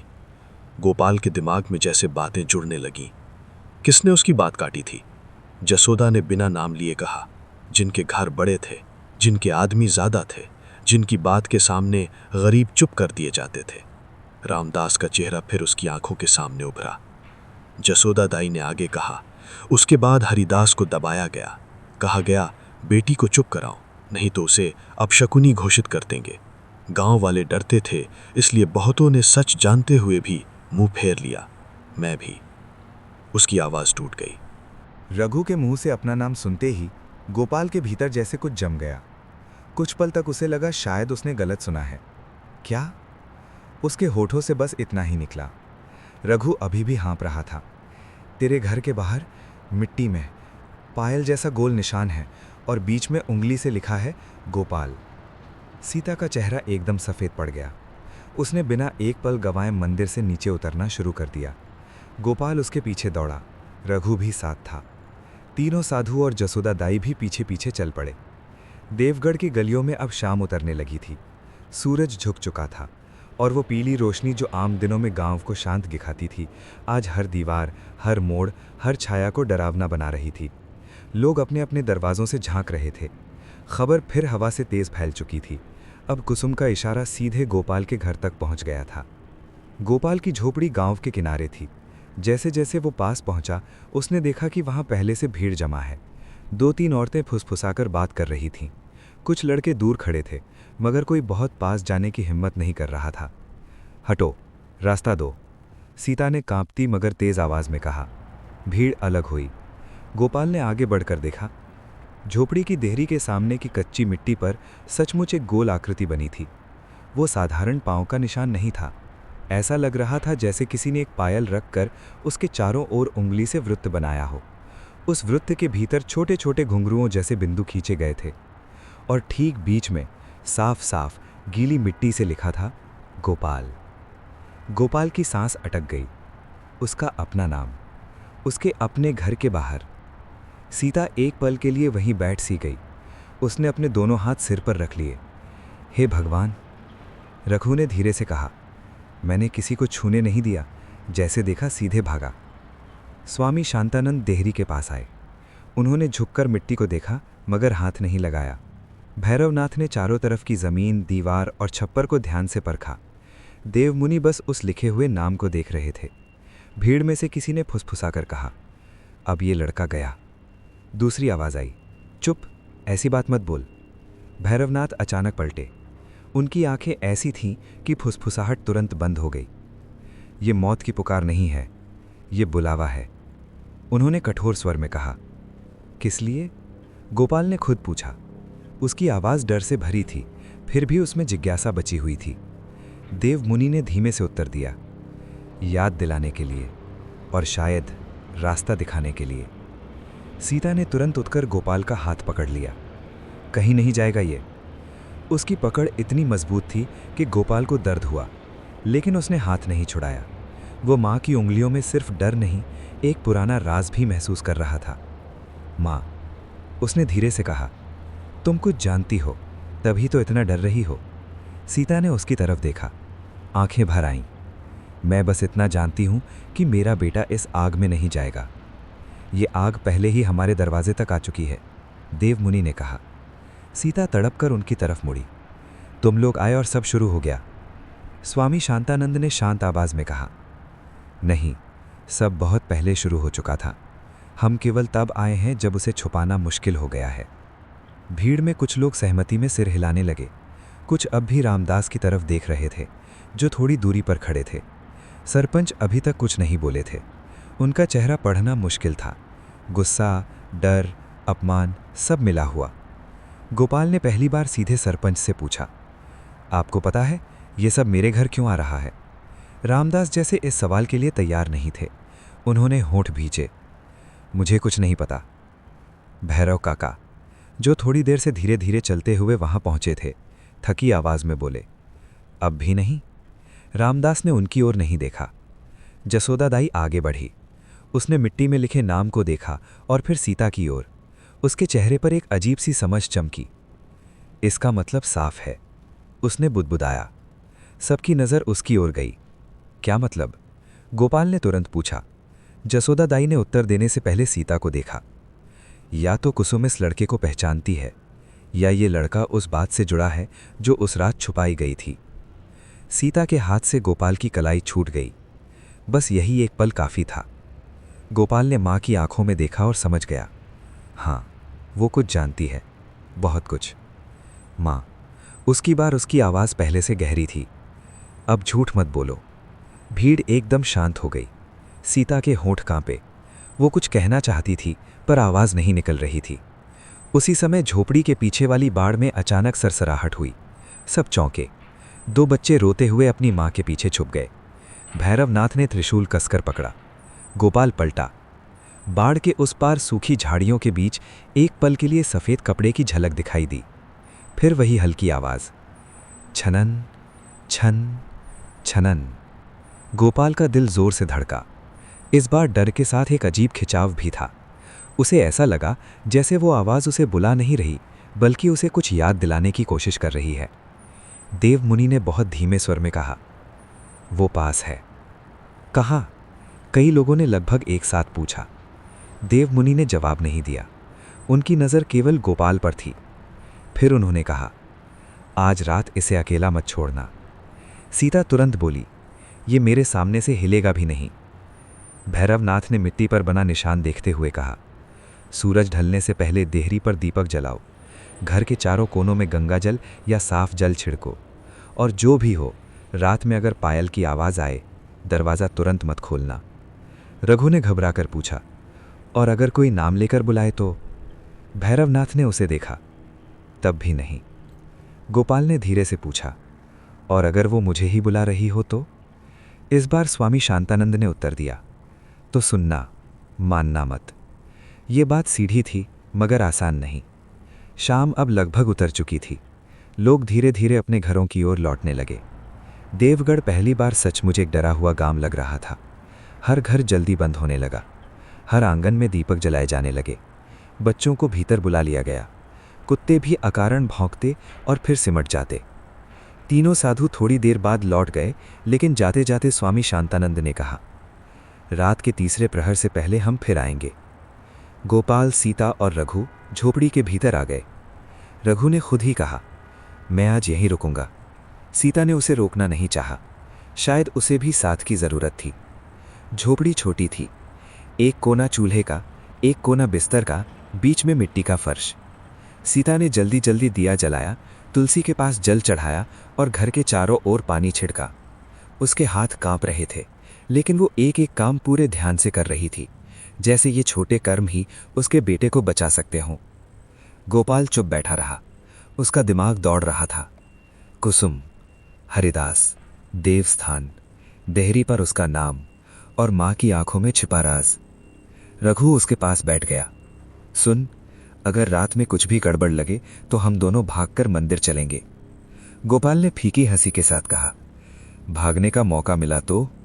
रघु ने उसका कंधा थपथपाया, अबे ऐसे मत बोल। सीता चूल्हे के पास बैठी थी, लेकिन खाना बनाने की उसकी कोई इच्छा नहीं दिख रही थी। बहुत देर की चुप्पी के बाद आखिर गोपाल ने पूछा, माँ, क्या तुम कुसुम को जानती थी? सीता का हाथ थम गया। झोपड़ी में दिए की लौ कांपी। कुछ पलों तक बस बाहर हवा की आवाज रही। फिर सीता ने बहुत धीरे कहा, हाँ। गोपाल का सीना कस गया। कौन थी तुम्हारे लिए? सीता ने सिर झुका लिया, सखी। रघु भी चौंक गया। क्या? सीता ने उठकर दिए की लौ सीधी की, जैसे उसी बहाने अपने चेहरे को छुपा रही हो। फिर उसने कहना शुरू किया, हम साथ बड़े हुए थे, तालाब पर, मेले में, सावन के झूलों में, हर जगह। वो जैसी बाहर से थी, भीतर से उससे भी ज्यादा साफ थी। जो मन में होता वही मुंह पर। मैं उससे अलग थी। मैं डरती थी, वो नहीं डरती थी। गोपाल बिना पलक झपकाए सुन रहा था। जब लोग देवस्थान की बातों से डरने लगे, तब भी उसने कहा था, डर सच को नहीं बदलता, बस लोगों को कमजोर बना देता है। फिर उस रात गोपाल ने पूछा, सीता के गले की नस तन गई। उस रात वो मेरे पास भी आई थी। झोपड़ी में जैसे हवा रुक गई। क्या? गोपाल आगे खिसक आया। सीता की आंखें भर आईं। हाँ, जसोदा दाई के यहां जाने से पहले उसने कहा था कि अगर मैं कल तक न लौटूं तो तू चुप मत रहना। तो तुमने? सीता की आंखों से आंसू गिर पड़े। मैं चुप रही। ये स्वीकार जैसे उसके भीतर बहुत सालों से अटका हुआ था। रघु ने भी सांस रोक ली। क्यों? गोपाल की आवाज में दर्द था, आरोप नहीं। क्योंकि मैं डर गई थी। सीता लगभग टूटकर बोली, तुम समझते क्यों नहीं? उस समय गांव अलग था। ताकतवर लोगों के खिलाफ बोलना मतलब अपने घर पर मुसीबत बुलाना। तेरे नाना बीमार थे, मैं अकेली थी, और अगले ही दिन इतनी बातें फैल गईं कि सच पहचानना मुश्किल कर दिया गया। किसी ने कहा वो भाग गई, किसी ने कहा जंगल ने ले लिया, किसी ने कहा उसके बाप ने खुद छुपा दिया। मैं डरती रही। गोपाल ने मां को पहली बार इतने टूटे हुए रूप में देखा। क्या कुसुम ने कुछ और कहा था? उसने धीरे से पूछा। सीता ने आंसू पूछे, फिर बहुत धीमी आवाज में बोली, हाँ, उसने एक नाम लिया था। गोपाल तन गया। किसका? सीता ने होंठ खोले, मगर तभी ठक ठक ठक दरवाजे पर 3 साफ चोटें पड़ी। तीनों एक साथ चौंके। बाहर अब पूरी रात उतर चुकी थी। दिए की लौ कांपी। रघु फुसफुसाया, कौन होगा? रामदास की आवाज में इस बार वही अकड़ नहीं थी जो चौपाल पर रहती थी। उस एक नाम ने जैसे उसके भीतर की सारी ताकत सोख ली थी, महेंद्र। गोपाल ने पहली बार महसूस किया कि अब कहानी सिर्फ पुराने डर की नहीं रही, अब वो किसी ऐसे आदमी तक पहुंच रही थी जिसे जानबूझकर भुला दिया गया था। भैरवनाथ ने बिना देर किए कहा, चलो। तीनों साधु, गोपाल, रघु, सीता, भैरव काका और कुछ गांव वाले रामदास के साथ फिर हवेली की ओर बढ़े। रात अब पूरी तरह उतर चुकी थी। आसमान में बादल छाए थे और चांद बार बार धुंधला पड़ रहा था। गलियों में जलते दीपक अब कम हो गए थे और जो थे भी उनकी लौ हवा से कांप रही थी। गांव पर एक ऐसा सन्नाटा था जिसमें हर कदम की आवाज अलग सुनाई दे रही थी। हवेली पहुंचते ही सबने देखा कि पिछवाड़े के पुराने हिस्से के पास लोग इकट्ठा हैं। ये वही हिस्सा था जहां कभी अनाज का कोठार हुआ करता था, मगर बरसों से बंद पड़ा था। दीवार का एक बड़ा हिस्सा सचमुच टूटा हुआ था। मिट्टी और ईंटें बिखरी थीं।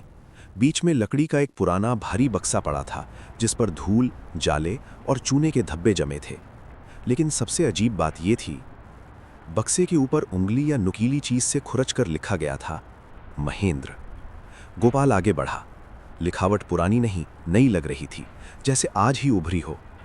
ये पहले यहां नहीं था, रामदास ने कहा। ये दीवार के भीतर कैसे? उनका वाक्य खुद ही अधूरा रह गया। भैरव काका ने धीमे स्वर में कहा, कई चीजें दीवारों में नहीं, इरादों में छिपाई जाती हैं। रामदास ने उनकी तरफ झुंझला कर देखा, मगर इस समय किसी में उनसे उलझने की ताकत नहीं थी। बक्से के चारों ओर अजीब ठंड थी। मिट्टी नम नहीं थी, फिर भी वहां से सीलन जैसी गंध आ रही थी। रघु थोड़ा पीछे ही रुक गया। मैं यहीं ठीक हूं, उसने बुदबुदा कर कहा। गोपाल उसके बगल से आगे बढ़ गया। भैरवनाथ झुके, बक्से को देखा, फिर उसकी किनारियों पर उंगलियां फिराईं। ताला नहीं है। तो खोलते क्यों नहीं? पटेल ने घबराहट और उत्सुकता के बीच कहा। क्योंकि हर बंद चीज हाथ से नहीं खुलती, देवमुनि ने उत्तर दिया। उनकी नजर गोपाल के हाथ में बंधे उस लाल धागे वाले मनके पर गई जो सीता ने उसे दिया था। स्वामी शांतानंद ने धीरे से कहा, मन का बक्से पर रखो। गोपाल एक पल को ठिठका। मैं? हाँ, स्वामी बोले, ये तुझसे जुड़ा है। सीता ने दूर से बेचैनी में उसकी ओर देखा, मगर इस बार उसने उसे रोका नहीं। शायद अब उसे भी लगने लगा था कि रास्ता पीछे नहीं मुड़ेगा। गोपाल आगे बढ़ा। उसके हाथ में मन का ठंडा पड़ चुका था। उसने झुककर बहुत सावधानी से वो मन का बक्से के ऊपर लिखे हुए नाम के पास रखा। एक पल कुछ नहीं हुआ। फिर बक्से के भीतर से बहुत हल्की सी ठक की आवाज आई। भीड़ में खलबली मच गई। रघु ने सचमुच पीछे हटकर रामदास की बाह पकड़ ली। खुल गया क्या? दूसरी आवाज आई, ठक ठक, जैसे भीतर कुछ ढीला पड़ा हो। और फिर बक्से की ढक्कन वाली लकड़ी के जोड़ से महीन धूल बाहर झरी। स्वामी शांतानंद ने मंत्र बुदबुदाया। भैरवनाथ ने हाथ बढ़ाकर ढक्कन को छुआ। इस बार उसने बिना रुकावट के धीरे धीरे ऊपर उठना शुरू किया। लकड़ी चरमराई। भीतर जो था उसे देखकर कई लोगों ने एक साथ सांस खींची। बक्से में सोना चांदी, कपड़े या सामान्य सामान नहीं था। भीतर बहुत सलीके से रखी थीं एक पुरानी पगड़ी, एक जंग लगा लोहे का कड़ा, कुछ पीले पड़ चुके कागज और एक कपड़े में लिपटी हुई छोटी सी चांदी की आधी पायल। गोपाल की नजर सीधी पायल पर गई। आधी तो दूसरी आधी शायद वही थी जो तालाब में मिली थी। देवमुनि ने बहुत धीमे स्वर में कहा, जोड़ मिल गया। भैरव काका का चेहरा बुझ गया। हे भगवान! रामदास कुछ क्षण तक बस बक्से को देखते रहे। फिर उन्होंने कांपती आवाज में कहा, ये महेंद्र की पगड़ी जैसी लगती है। जैसी नहीं, वही है। अब सबकी नजर कागजों पर गई। उन्हें बाहर निकालो, स्वामी शांतानंद ने कहा। भैरवनाथ ने बहुत सावधानी से कागज उठाए। वे इतने पुराने थे कि जोर से पकड़ने पर टूट सकते थे। ऊपर वाले कागज पर कुछ शब्द धुंधले थे, मगर नीचे की ओर लिखावट थोड़ी साफ थी। गोपाल पढ़ने की कोशिश करने लगा। क्या लिखा है? कई लोग एक साथ पूछ बैठे। भैरवनाथ ने कागज देवमुनि को दे दिया। देवमुनि ने दिए की रोशनी में उसे देखा, फिर पढ़ना शुरू किया। ये मेरे अपने हाथ से लिखा है। आवाज सुनते ही सब ठिठक गए। मेरे अपने हाथ, गोपाल ने दोहराया। देवमुनि ने आगे पढ़ा। अगर ये कागज कभी बाहर आए तो समझा जाए कि मैं सच छुपाकर जीवित नहीं रह पाया। हवा भारी हो गई। रामदास की सांस तेज हो गई। देवमुनि आगे पढ़ते गए। मेरा नाम महेंद्र है। मैंने पाप किया है। मैं उस रात देवस्थान गया था। मैं अकेला नहीं था। गांव के कई लोगों के मुंह से अनायास स्वर निकले। कुछ औरतों ने सिर पर हाथ रख लिए।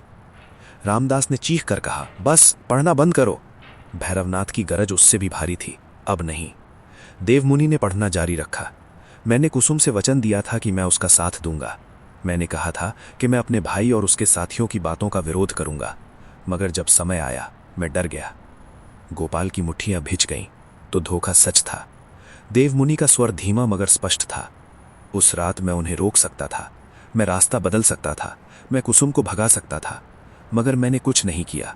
मैंने सिर्फ देखा और चुप रहा। सीता रो पड़ी। जसोदा दाई ने आंखें बंद कर लीं।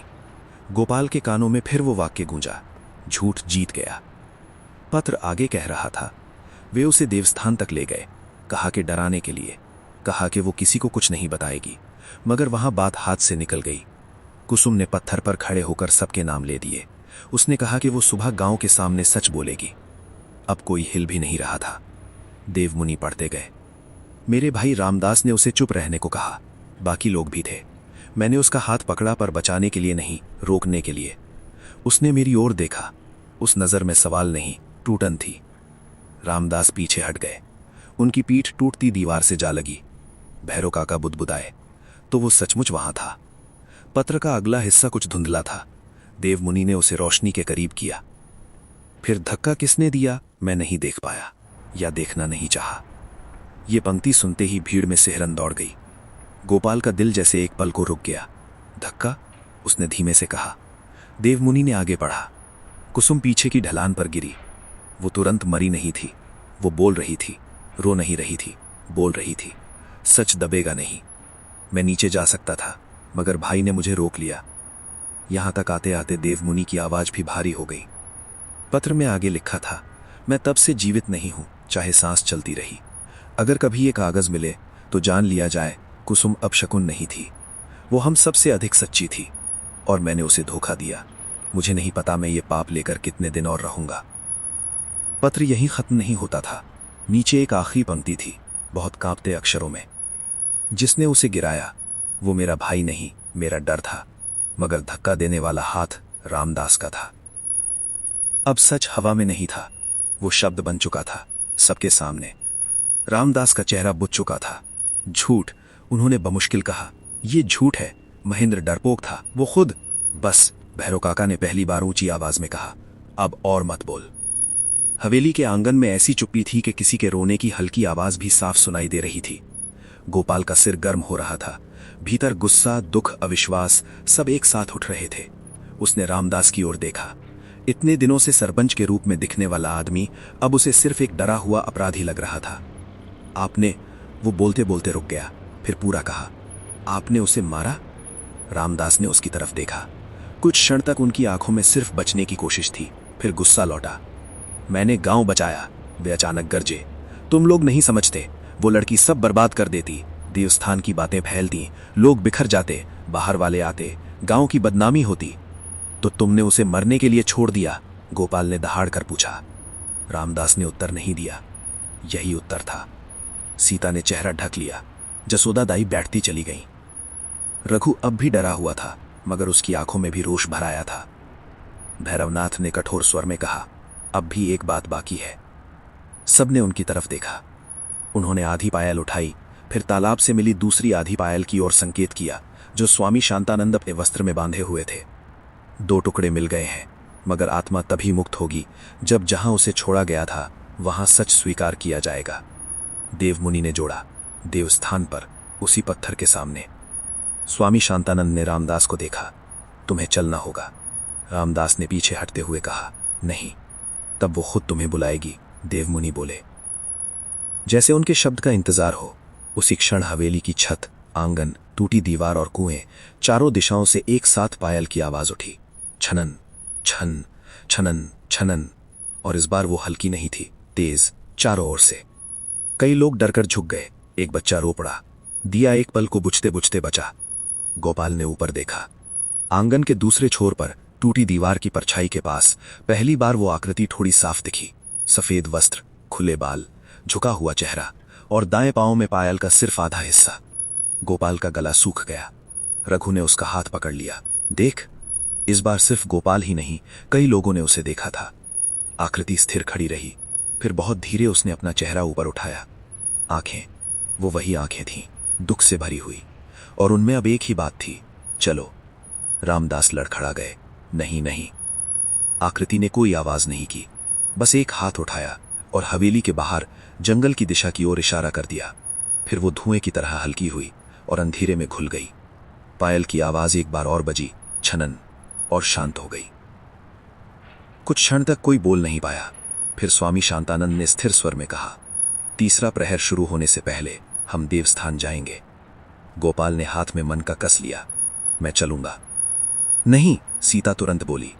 लेकिन इस बार भैरव काका ने सीता की ओर देखकर कहा, बहू, अब इसे रोकना मत, ये डर के कारण नहीं जा रहा। सीता की आंखें भर आईं, उसने कुछ नहीं कहा। रघु ने धीरे से हाथ उठाया। मैं भी, सबने उसकी तरफ देखा। रामदास की आवाज में इस बार वही अकड़ नहीं थी जो चौपाल पर रहती थी। उस एक नाम ने जैसे उसके भीतर की सारी ताकत सोख ली थी, महेंद्र। गोपाल ने पहली बार महसूस किया कि अब कहानी सिर्फ पुराने डर की नहीं रही, अब वो किसी ऐसे आदमी तक पहुंच रही थी जिसे जानबूझकर भुला दिया गया था। भैरवनाथ ने बिना देर किए कहा, चलो।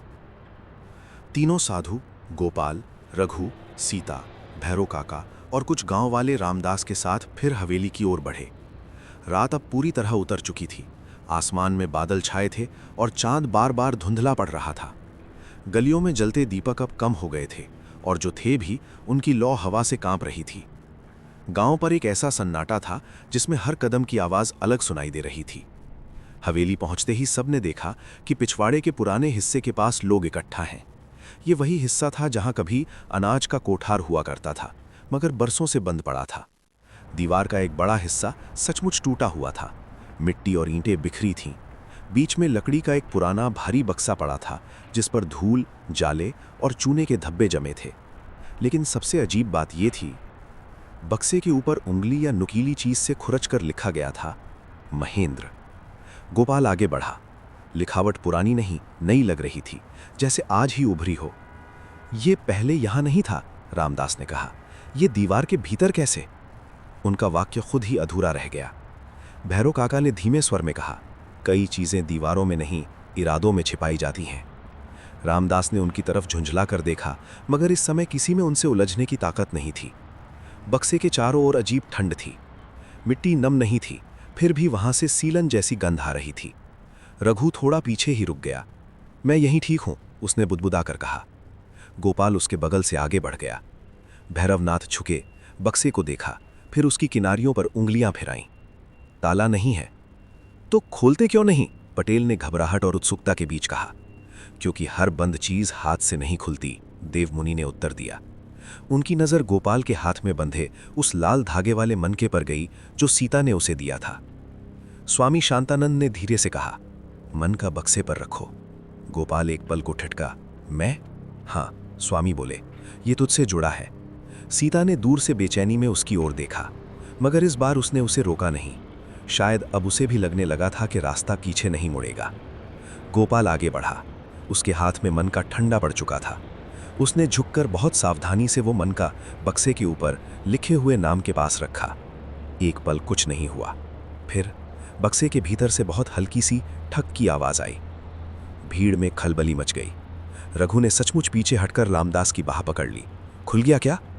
दूसरी आवाज आई, ठक ठक, जैसे भीतर कुछ ढीला पड़ा हो। और फिर बक्से की ढक्कन वाली लकड़ी के जोड़ से महीन धूल बाहर झरी। स्वामी शांतानंद ने मंत्र बुदबुदाया। भैरवनाथ ने हाथ बढ़ाकर ढक्कन को छुआ। इस बार उसने बिना रुकावट के धीरे धीरे ऊपर उठना शुरू किया। लकड़ी चरमराई। भीतर जो था उसे देखकर कई लोगों ने एक साथ सांस खींची। बक्से में सोना, चांदी, कपड़े या सामान्य सामान नहीं था। भीतर बहुत सलीके से रखी थीं एक पुरानी पगड़ी, एक जंग लगा लोहे का कड़ा, कुछ पीले पड़ चुके कागज और एक कपड़े में लिपटी हुई छोटी सी चांदी की आधी पायल। गोपाल की नजर सीधी पायल पर गई। आधी तो दूसरी आधी शायद वही थी जो तालाब में मिली थी। देवमुनि ने बहुत धीमे स्वर में कहा, जोड़ मिल गया। भैरव काका का चेहरा बुझ गया। हे भगवान! रामदास कुछ क्षण तक बस बक्से को देखते रहे। फिर उन्होंने कांपती आवाज में कहा, ये महेंद्र की पगड़ी जैसी लगती है। जैसी नहीं, वही है। अब सबकी नजर कागजों पर गई। उन्हें बाहर निकालो, स्वामी शांतानंद ने कहा। भैरवनाथ ने बहुत सावधानी से कागज उठाए। वे इतने पुराने थे कि जोर से पकड़ने पर टूट सकते थे। ऊपर वाले कागज पर कुछ शब्द धुंधले थे, मगर नीचे की ओर लिखावट थोड़ी साफ थी। गोपाल पढ़ने की कोशिश करने लगा। क्या लिखा है? कई लोग एक साथ पूछ बैठे। भैरवनाथ ने कागज देवमुनि को दे दिया। देवमुनि ने दिए की रोशनी में उसे देखा, फिर पढ़ना शुरू किया। ये मेरे अपने हाथ से लिखा है। आवाज सुनते ही सब ठिठक गए। मेरे अपने हाथ, गोपाल ने दोहराया। देवमुनि ने आगे पढ़ा, अगर ये कागज कभी बाहर आए तो समझा जाए कि मैं सच छुपाकर जीवित नहीं रह पाया। हवा भारी हो गई। रामदास की सांस तेज हो गई। देवमुनि आगे पढ़ते गए। मेरा नाम महेंद्र है। मैंने पाप किया है। मैं उस रात देवस्थान गया था। मैं अकेला नहीं था। गांव के कई लोगों के मुंह से अनायास स्वर निकले। कुछ औरतों ने सिर पर हाथ रख लिए। रामदास ने चीख कर कहा, बस पढ़ना बंद करो। भैरवनाथ की गरज उससे भी भारी थी। अब नहीं। देवमुनि ने पढ़ना जारी रखा। मैंने कुसुम से वचन दिया था कि मैं उसका साथ दूंगा। मैंने कहा था कि मैं अपने भाई और उसके साथियों की बातों का विरोध करूंगा, मगर जब समय आया मैं डर गया। गोपाल की मुट्ठियां भिज गईं तो धोखा सच था। देवमुनि का स्वर धीमा मगर स्पष्ट था। उस रात मैं उन्हें रोक सकता था, मैं रास्ता बदल सकता था, मैं कुसुम को भगा सकता था, मगर मैंने कुछ नहीं किया। मैंने सिर्फ देखा और चुप रहा। सीता रो पड़ी। जसोदा दाई ने आंखें बंद कर लीं। गोपाल के कानों में फिर वो वाक्य गूंजा, झूठ जीत गया। पत्र आगे कह रहा था, वे उसे देवस्थान तक ले गए, कहा कि डराने के लिए, कहा कि वो किसी को कुछ नहीं बताएगी, मगर वहां बात हाथ से निकल गई। कुसुम ने पत्थर पर खड़े होकर सबके नाम ले दिए। उसने कहा कि वो सुबह गांव के सामने सच बोलेगी। अब कोई हिल भी नहीं रहा था। देवमुनि पढ़ते गए। मेरे भाई रामदास ने उसे चुप रहने को कहा। बाकी लोग भी थे। मैंने उसका हाथ पकड़ा, पर बचाने के लिए नहीं, रोकने के लिए। उसने मेरी ओर देखा। उस नजर में सवाल नहीं, टूटन थी। रामदास पीछे हट गए। उनकी पीठ टूटती दीवार से जा लगी। भैरव काका बुदबुदाए, तो वो सचमुच वहां था। पत्र का अगला हिस्सा कुछ धुंधला था। देवमुनि ने उसे रोशनी के करीब किया। फिर धक्का किसने दिया मैं नहीं देख पाया, या देखना नहीं चाहा। ये पंक्ति सुनते ही भीड़ में सिहरन दौड़ गई। गोपाल का दिल जैसे एक पल को रुक गया। धक्का? उसने धीमे से कहा। देवमुनि ने आगे पढ़ा। कुसुम पीछे की ढलान पर गिरी। वो तुरंत मरी नहीं थी। वो बोल रही थी, रो नहीं रही थी, बोल रही थी। सच दबेगा नहीं। मैं नीचे जा सकता था, मगर भाई ने मुझे रोक लिया। यहां तक आते आते देवमुनि की आवाज भी भारी हो गई। पत्र में आगे लिखा था, मैं तब से जीवित नहीं हूं, चाहे सांस चलती रही। अगर कभी ये कागज मिले तो जान लिया जाए कुसुम अपशकुन नहीं थी। वो हम सबसे अधिक सच्ची थी, और मैंने उसे धोखा दिया। मुझे नहीं पता मैं ये पाप लेकर कितने दिन और रहूंगा। पत्र यहीं खत्म नहीं होता था। नीचे एक आखिरी पंक्ति थी, बहुत कांपते अक्षरों में। जिसने उसे गिराया वो मेरा भाई नहीं, मेरा डर था, मगर धक्का देने वाला हाथ रामदास का था। अब सच हवा में नहीं था, वो शब्द बन चुका था सबके सामने। रामदास का चेहरा बुझ चुका था। झूठ, उन्होंने बमुश्किल कहा। ये झूठ है। महेंद्र डरपोक था, वो खुद। बस, भैरव काका ने पहली बार ऊंची आवाज में कहा, अब और मत बोल। हवेली के आंगन में ऐसी चुप्पी थी कि किसी के रोने की हल्की आवाज भी साफ सुनाई दे रही थी।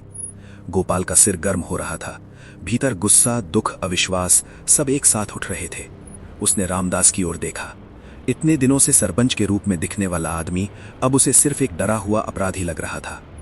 आपने, वो बोलते बोलते रुक गया, फिर पूरा कहा, आपने उसे मारा? रामदास ने उसकी तरफ देखा। कुछ क्षण तक उनकी आंखों में सिर्फ बचने की कोशिश थी, फिर गुस्सा लौटा। मैंने गांव बचाया, वे अचानक गरजे। तुम लोग नहीं समझते, वो लड़की सब बर्बाद कर देती। देवस्थान की बातें फैलती, लोग बिखर जाते, बाहर वाले आते, गांव की बदनामी होती। तो तुमने उसे मरने के लिए छोड़ दिया? गोपाल ने दहाड़ कर पूछा। रामदास ने उत्तर नहीं दिया। यही उत्तर था। सीता ने चेहरा ढक लिया। जसोदा दाई बैठती चली गई। रघु अब भी डरा हुआ था, मगर उसकी आंखों में भी रोष भर आया था। भैरवनाथ ने कठोर स्वर में कहा, अब भी एक बात बाकी है। सबने उनकी तरफ देखा। उन्होंने आधी पायल उठाई, फिर तालाब से मिली दूसरी आधी पायल की ओर संकेत किया, जो स्वामी शांतानंद अपने वस्त्र में बांधे हुए थे। 2 टुकड़े मिल गए हैं, मगर आत्मा तभी मुक्त होगी जब जहां उसे छोड़ा गया था वहां सच स्वीकार किया जाएगा। देवमुनि ने जोड़ा, देवस्थान पर, उसी पत्थर के सामने। स्वामी शांतानंद ने रामदास को देखा। तुम्हें चलना होगा। रामदास ने पीछे हटते हुए कहा, नहीं, तब वो खुद तुम्हें बुलाएगी। देवमुनि बोले। जैसे उनके शब्द का इंतजार हो, उसी क्षण हवेली की छत, आंगन, टूटी दीवार और कुएं, चारों दिशाओं से एक साथ पायल की आवाज उठी। छनन, छन, छनन, छनन। और इस बार वो हल्की नहीं थी, तेज, चारों ओर से। कई लोग डरकर झुक गए। एक बच्चा रो पड़ा। दिया एक पल को बुझते बुझते बचा। गोपाल ने ऊपर देखा। आंगन के दूसरे छोर पर टूटी दीवार की परछाई के पास पहली बार वो आकृति थोड़ी साफ दिखी। सफेद वस्त्र, खुले बाल, झुका हुआ चेहरा, और दाएं पांव में पायल का सिर्फ आधा हिस्सा। गोपाल का गला सूख गया। रघु ने उसका हाथ पकड़ लिया। देख। इस बार सिर्फ गोपाल ही नहीं, कई लोगों ने उसे देखा था। आकृति स्थिर खड़ी रही, फिर बहुत धीरे उसने अपना चेहरा ऊपर उठाया। आंखें, वो वही आंखें थीं, दुख से भरी हुई, और उनमें अब एक ही बात थी, चलो। रामदास लड़खड़ा गए। नहीं नहीं। आकृति ने कोई आवाज नहीं की, बस एक हाथ उठाया और हवेली के बाहर जंगल की दिशा की ओर इशारा कर दिया। फिर वो धुएं की तरह हल्की हुई और अंधेरे में घुल गई। पायल की आवाज एक बार और बजी, छनन, और शांत हो गई। कुछ क्षण तक कोई बोल नहीं पाया। फिर स्वामी शांतानंद ने स्थिर स्वर में कहा, तीसरा प्रहर शुरू होने से पहले हम देवस्थान जाएंगे। गोपाल ने हाथ में मन का कस लिया, मैं चलूंगा। नहीं, सीता तुरंत बोली। लेकिन इस बार भैरव काका ने सीता की ओर देखकर कहा, बहू, अब इसे रोकना मत, ये डर के कारण नहीं जा रहा। सीता की आंखें भर आईं, उसने कुछ नहीं कहा। रघु ने धीरे से हाथ उठाया, मैं भी। सबने उसकी तरफ देखा। हवेली के आंगन में फैला सन्नाटा अब पहले जैसा नहीं था। पहले वहां डर था, अब डर के साथ सच भी था। महेंद्र का पत्र सबके सामने पढ़ा जा चुका था। रामदास का चेहरा गिर चुका था। कुसुम की आकृति कई लोगों ने अपनी आंखों से देख ली थी, और अब पुराना देवस्थान सिर्फ कहानी या अंधविश्वास की जगह नहीं रहा था, वो इस पूरे रहस्य का केंद्र बन चुका था। गोपाल ने देवमुनि के हाथ में पकड़े नक्शे को फिर देखा। कागज पुराना था, किनारों से फटा हुआ, और उस पर बने निशान जल्दबाजी में बनाए गए लगते थे। लेकिन एक बात साफ थी, महेंद्र ने यह नक्शा किसी वजह से छिपा कर रखा था। शायद पछतावे में, शायद सच किसी दिन बाहर आए, इसी उम्मीद से। भैरवनाथ ने चारों ओर देखते हुए कहा, जो लोग डरकर बीच से लौट जाएंगे वे अभी रुक जाएं। देवस्थान तक वही चले जिसका मन डगमगाए नहीं। ये सुनते ही कई गांव वाले नजरें झुकाने लगे। अभी तक जो भीड़ हवेली तक तमाशा देखने चली आई थी, उसमें से आधे से ज्यादा लोगों के कदम पीछे हट गए। कुछ बुजुर्गों ने साफ कहा कि वे जंगल की सीमा तक भी नहीं जाएंगे। औरतें अपने घर लौटने लगीं। कुछ ने रामदास को घूर कर देखा, पर कोई उनके पास नहीं गया। आखिर में जो लोग बचे वे थे गोपाल, रघु, तीनों साधु, भैरव काका, जसोदा दाई, पटेल और रामदास। रामदास जाना नहीं चाहते थे, ये बात उनके हर भाव में साफ थी, मगर अब वे भी समझ चुके थे कि गांव की नज़र से बचना मुश्किल है, और शायद कुसुम की नज़र से तो बिल्कुल नहीं। सीता सबसे अलग खड़ी थी। उसका चेहरा आंसुओं से भीगा था, पर अब वो चीख नहीं रही थी, बस भीतर ही भीतर टूट रही थी। गोपाल उसके पास गया। माँ। सीता ने उसकी ओर देखा, कुछ पल तक कुछ नहीं बोली। फिर उसने अपने आंचल से एक छोटा सा कपड़ा निकालकर उसके हाथ में रखा। इसे जेब में रख ले, उसने कहा। गोपाल ने खोला। भीतर थोड़ी सी भस्म, एक तुलसी का सूखा पत्ता और काले धागे का छोटा टुकड़ा था। ये क्या है? तेरे बापू के समय का रक्षा तावीज, सीता ने धीमे से कहा। तब उन्होंने खेत में सांप काटने पर भी इसे नहीं उतारा था। गोपाल चौंका। पिता की चीजें उसकी माँ बहुत कम निकालती थी। उसने बिना कुछ कहे वो कपड़ा अपनी जेब में रख लिया। सीता ने उसकी पेशानी छुई। डर लगना बुरा नहीं होता, बस डर को हाँकने मत देना। गोपाल ने हल्का सर हिला दिया। रघु पास खड़ा ये सब देख रहा था। सीता ने उसकी ओर भी देखा। तू भी साथ जा रहा है? रघु ने होंठ भींचकर कहा। हाँ, शायद नहीं, सीता ने थकी मुस्कान के साथ कहा। या जा या मत जा। रघु ने एक पल को गोपाल की तरफ देखा, फिर बोला, जा रहा हूं, तो पीछे मत मुड़ना, सीता ने कहा। यह वाक्य साधारण था, मगर रात के उस माहौल में वो किसी मंत्र जैसा लगा। थोड़ी ही देर बाद छोटा सा दल हवेली से निकला। आकाश में बादल और घने हो गए थे। चांद अब पूरी तरह छिप चुका था। रास्ता केवल मशालों और लालटेन की कांपती रोशनी से दिख रहा था। गांव की आखिरी गली पार करते ही मिट्टी का रास्ता खेतों के बीच निकलने लगा। दूर दूर तक धान के कटे खेत चुप पड़े थे। हवा में मिट्टी, धुएं और रात की नमी मिली हुई थी। कुछ देर तक सब चुपचाप चलते रहे।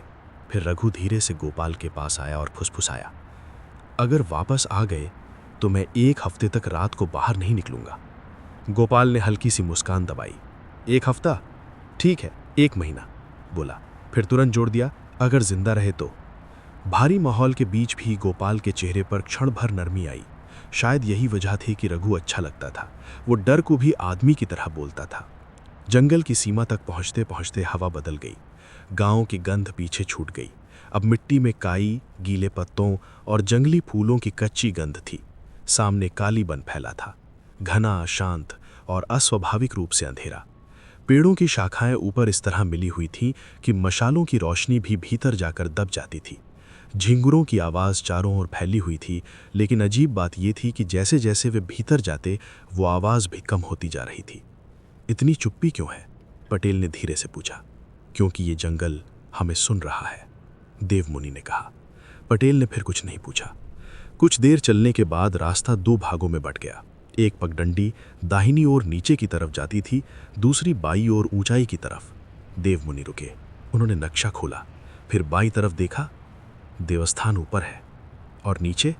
भैरव काका ने कहा। नीचे पुराना शमशान घाट था, बहुत पहले। रघु तुरंत बोला, तो हम ऊपर ही जाएंगे, बिल्कुल ऊपर। किसी ने जवाब नहीं दिया, मगर सबने वही रास्ता पकड़ा। ऊपर चढ़ाई बढ़ती गई। कई जगह मिट्टी फिसलन भरी थी। जसोदा दाई का दम फूलने लगा तो भैरव काका और पटेल ने उन्हें सहारा दिया। रामदास पीछे चल रहे थे और हर थोड़ी देर में उनकी सांस भारी हो रही थी, पता नहीं थकान से या डर से। तभी अचानक आगे चल रहे स्वामी शांतानंद रुक गए। सब ठिठक गए। क्या हुआ? गोपाल ने पूछा। स्वामी ने मशाल नीचे झुकाई। रास्ते की गीली मिट्टी पर ताज़ा निशान थे, पांव के नहीं, पायल के। जैसे किसी ने चलते हुए अपने घुंघरुओं से मिट्टी पर गोल गोल छोटे चिन्ह छोड़ दिए हों। वो निशान सीधे आगे घने अंधेरे में जा रहे थे। रघु की रीढ़ सीधी हो गई। ये तो अभी के हैं। भैरवनाथ झुके। हाँ, वो हमारे आगे है। रामदास बुदबुदाए, ये सब छल है। गोपाल ने उनकी ओर देखा। अब भी? रामदास ने उत्तर नहीं दिया। निशानों का पीछा करते हुए वे कुछ और आगे बढ़े। थोड़ी देर बाद एक खुली जगह आई जहां पेड़ थोड़े हटे हुए थे। बीच में एक टूटी हुई पत्थर की वेदी जैसी चीज थी जिस पर काई जमी थी। उसके पास मिट्टी में कुछ बिखरा पड़ा था। गोपाल आगे बढ़ा। वो सूखे फूल, राख और नारियल के टूटे टुकड़े थे, यानी यहां कभी पूजा हुई थी। ये देवस्थान है? उसने पूछा। भैरव काका ने सिर हिलाया। नहीं, ये बाहरी चौकी है, असली जगह अभी आगे है। तो यहां कौन पूजा करता था? जसोदा दाई ने गहरी सांस लेकर कहा। जो लोग भीतर जाने से डरते थे वे यहीं से लौट जाते थे। भैरवनाथ ने वेदी के पास झुक कर देखा, फिर धीरे से कहा, हाल में भी कोई यहां आया है? कौन? पटेल ने पूछा। भैरवनाथ ने राख में उंगली फेरी। ये राख नई है, 2-3 दिन से ज्यादा पुरानी नहीं। सबकी नजर रामदास पर गई। रामदास भड़क उठे। मैं नहीं आया। हमने अभी नाम नहीं लिया, देवमुनि बोले। रामदास चुप हो गए। आगे का रास्ता और घना हो गया। अब मशालों की रोशनी के बाहर कुछ भी साफ नहीं दिख रहा था। कहीं दूर उल्लू की आवाज आई, फिर अचानक वो भी बंद हो गई। और उसी क्षण छनन, बहुत हल्की पायल की आवाज बाईं ओर के पेड़ों के बीच से आई। सब रुक गए। गोपाल का दिल धड़कने लगा। आवाज फिर आई, इस बार थोड़ी आगे से। छन छनन। देवमुनि ने कहा, चलते रहो, पीछे मत देखना। ये बात सीधे रघु के लिए बनी लग रही थी। उसने तुरंत गर्दन सीधी कर ली। कुछ कदम और, फिर सामने पेड़ों के बीच अचानक पत्थर के 2 खंभे दिखे। दोनों आधे टूटे हुए थे, मगर उन पर बनी पुरानी आकृतियां अब भी पहचान में आ रही थीं। एक पर जल की लहरों जैसे चिन्ह, दूसरे पर बेल पत्तों की नक्काशी। इन खंभों के बीच से एक छोटा खुला प्रांगण था और उसके बीच पुराना देवस्थान। वो किसी मंदिर जैसा पूरा नहीं था, बल्कि पत्थरों, टूटी दीवारों और झुके हुए स्तंभों का मिला जुला अवशेष था। बीच में एक चौकोर उठा हुआ चबूतरा था जिस पर काले पत्थर की टूटी मूर्ति जैसी आकृति रखी थी। उसके पीछे की ओर एक ढलान जाती थी और उसी ढलान के एक ओर गोल पत्थर की जगत दिखाई दी। कुआं, गोपाल के मुंह से निकला। हाँ, देवस्थान के भीतर सचमुच एक पुराना कुआं था। उसकी जगत पर काई जमी थी, किनारे टूटे हुए थे और भीतर इतना अंधेरा था कि मशाल की रोशनी भी उसे पूरा छू नहीं पा रही थी। हवा यहां बाकी जंगल से अलग थी, और ठंडी और भारी। जसोदा दाई एकदम वहीं रुक गई। मैं इससे आगे नहीं जाऊंगी। भैरव काका ने उनका कंधा थाम लिया। ठीक है। रामदास देवस्थान के किनारे पहुंचते ही जैसे लड़खड़ा गए। उनकी आंखें चबूतरे, ढलान और कुएं के बीच भाग रही थीं। ये साफ था कि वे जगह पहचानते हैं। भैरवनाथ ने कड़े स्वर में कहा, याद है? रामदास चुप। याद है? इस बार उनकी आवाज और भारी थी। रामदास के होंठ कांपे। मैं तभी कुएं के भीतर से हल्की हवा उठी। मशाल की लौ एक साथ कांपी और फिर वही आवाज, छनन छन। इस बार कुएं की गहराई से। रघु का हाथ गोपाल की बाह पर कस गया। वो नीचे है। गोपाल ने भी सुन लिया था। सिर्फ पायल नहीं, जैसे कोई भीगा कपड़ा पत्थर से छूकर खिसका हो, ऐसी ध्वनि भी आ रही थी। देवमुनि ने बहुत धीमे कहा, नहीं, वो नीचे नहीं, वो यहीं है, बस दिखाई नहीं दे रही। स्वामी शांतानंद चबूतरे के सामने जा खड़े हुए। उन्होंने कमंडल का जल चारों दिशाओं में छिड़का, फिर कहा, जो सच दबाया गया था आज वही यहां बोला जाएगा। भैरवनाथ ने आधी पायल निकाली, स्वामी शांतानंद ने दूसरी आधी। दोनों टुकड़े अलग अलग हाथों में चमक उठे। देवमुनि ने गोपाल को इशारे से पास बुलाया, मन का निकाल। गोपाल ने जेब से लाल धागे वाला मन का निकाला। देवमुनि ने उसे चबूतरे पर रखा, फिर दोनों पायल के टुकड़ों को उसके दोनों ओर रखा। जैसे ही तीनों चीजें साथ आईं, हवा अचानक और ठंडी हो गई। कुएं से उठती नमी में जैसे किसी ने सांस छोड़ी हो, और उसी पल देवस्थान के पीछे की ढलान पर सफेद धुंध जैसी आकृति उभरी, धीरे धीरे स्पष्ट होती हुई। कुसुम। इस बार लगभग पूरी। सफेद वस्त्र मिट्टी से सने हुए थे, बाल खुले थे, चेहरा पीला नहीं बुझा हुआ लगता था। दाएं पांव में आधी पायल, बायां पांव नंगा, और उसकी आंखें वही गहरी पीड़ा। वो चुपचाप ढलान पर खड़ी थी, उसी जगह जहां से शायद वो गिरी थी। गोपाल के होंठ सूख गए। रघु कांपते हुए पीछे हट गया, मगर भागा नहीं। सीता की दी हुई घंटी गोपाल की जेब में हल्की सी थरथराई। कुसुम की नजर किसी और पर नहीं, सीधे रामदास पर थी। रामदास ने उसे देखते ही चीख जैसा स्वर निकाला, नहीं। उनके घुटने जवाब दे गए। वे वहीं बैठते चले गए। कुसुम ने एक कदम आगे बढ़ाया। पायल बजी, छन, और पहली बार उसकी आवाज सुनाई दी, बहुत धीमी, बहुत थकी हुई, पर साफ। रामदास। देवस्थान की हवा जम गई। रामदास कांपने लगे। देवस्थान के भीतर उस समय हवा भी जैसे ठहर गई थी। कुएं के किनारे खड़े सब लोग नीचे झांक रहे थे।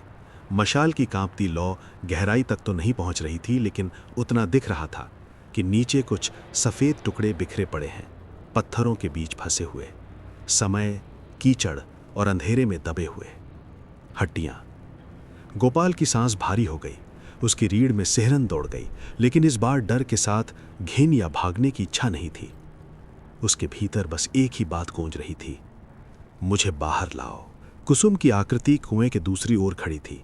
उसकी सफेद छवि हल्की हल्की कांप रही थी, जैसे हवा में नहीं, स्मृति में बनी हो। उसने कुछ नहीं कहा, लेकिन उसकी नजरें गोपाल से हट नहीं रही थी। रघु थोड़ा पीछे था, उसका चेहरा पीला पड़ चुका था। उसने गोपाल का हाथ पकड़ना चाहा, मगर बीच में ही रुक गया। शायद उसे लगा इस पल में कुछ ऐसा चल रहा है जिसमें वो पूरी तरह घुस नहीं सकता। भैरवनाथ ने कूने की जगत पर हाथ रखकर भीतर झांका। गहराई बहुत नहीं, उन्होंने कहा, लेकिन नीचे पत्थर ढीले हैं, कोई यूं ही उतरा तो फिसल सकता है।